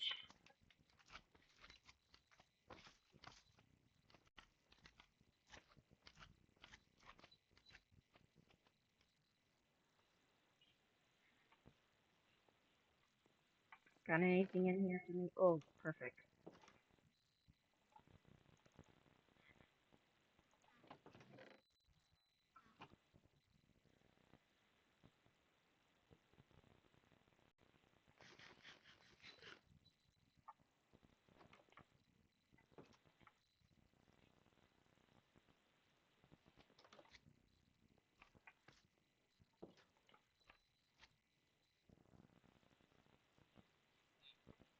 Kitty.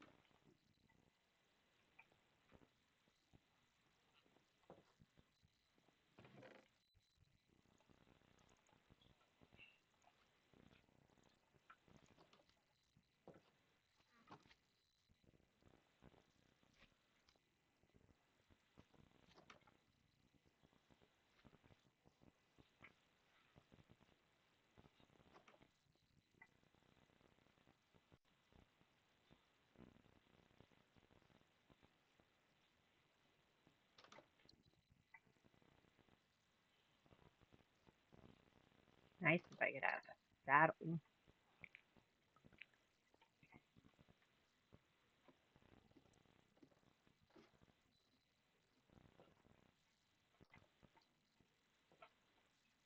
I don't know if I like this world.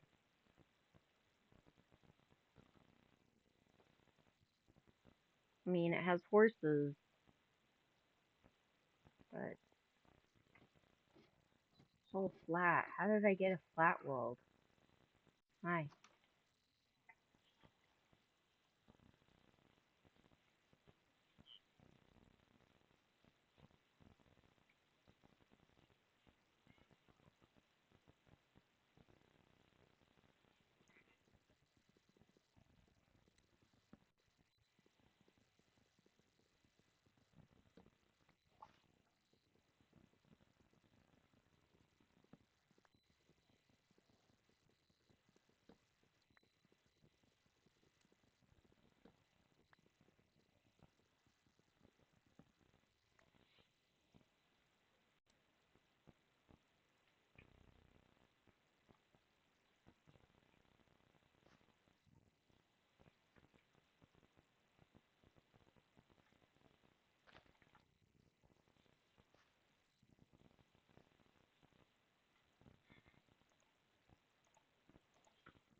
You can do it, Iron Giant.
Don't mind me. I'm just taking part of your house.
No. Go back.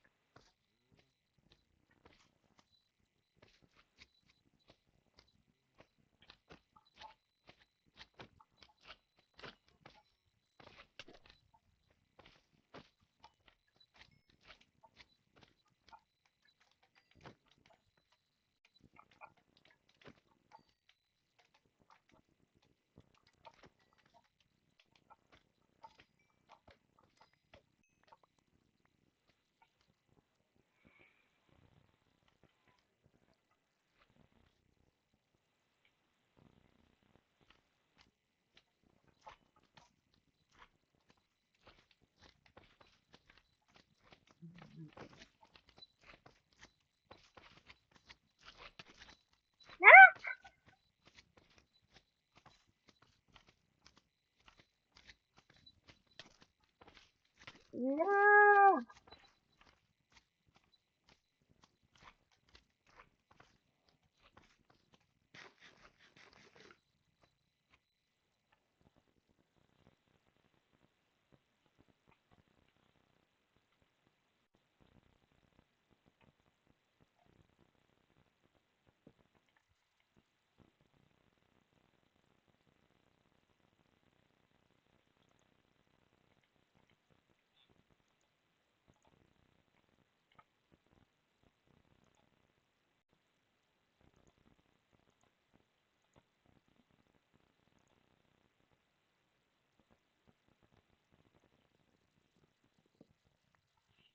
Call another golem. They're swarming ya.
My goodness.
Why do I suddenly feel like techno played?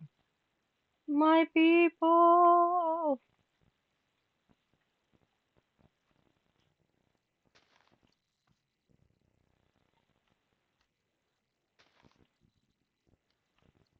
Oh, that's a cat.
Help. Go after it. Thank you.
Come here.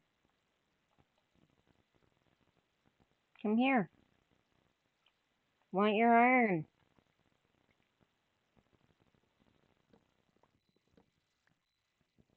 Fine.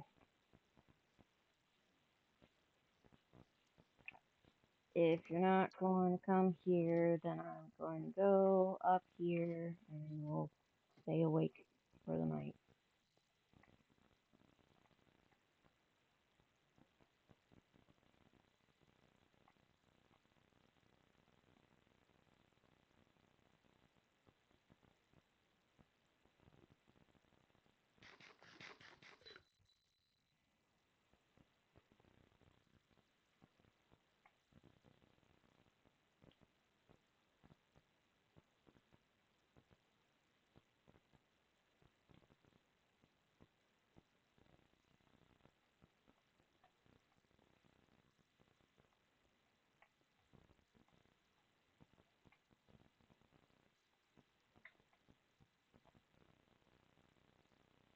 Whoa, look at all the bats.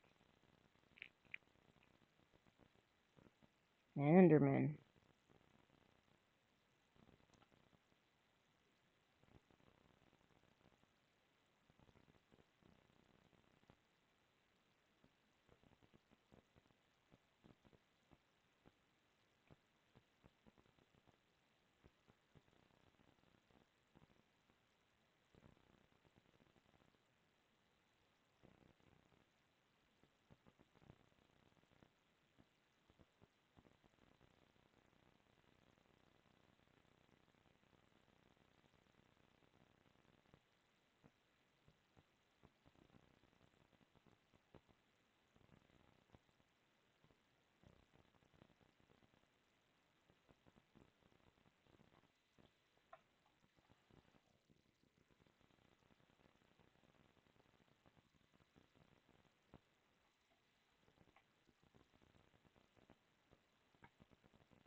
Ah, help me.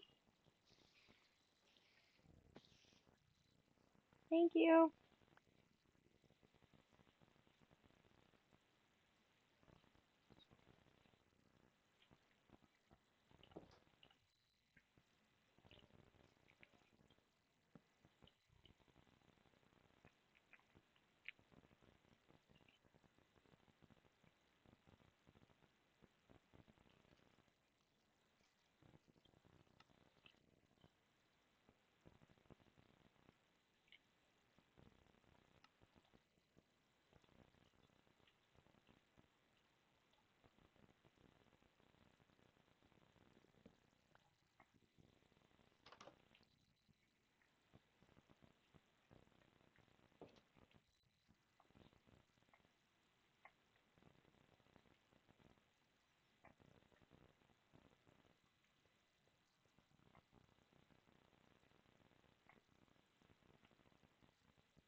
Nope.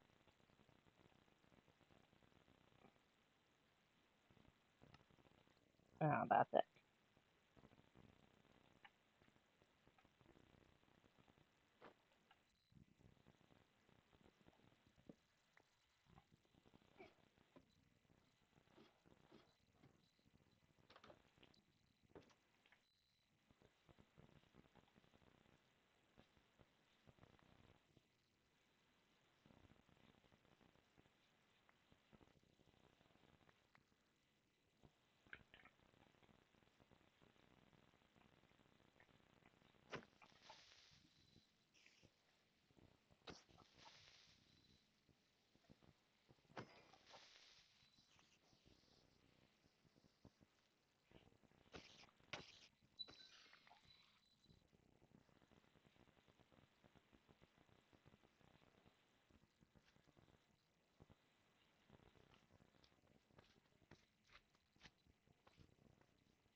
Don't mind me.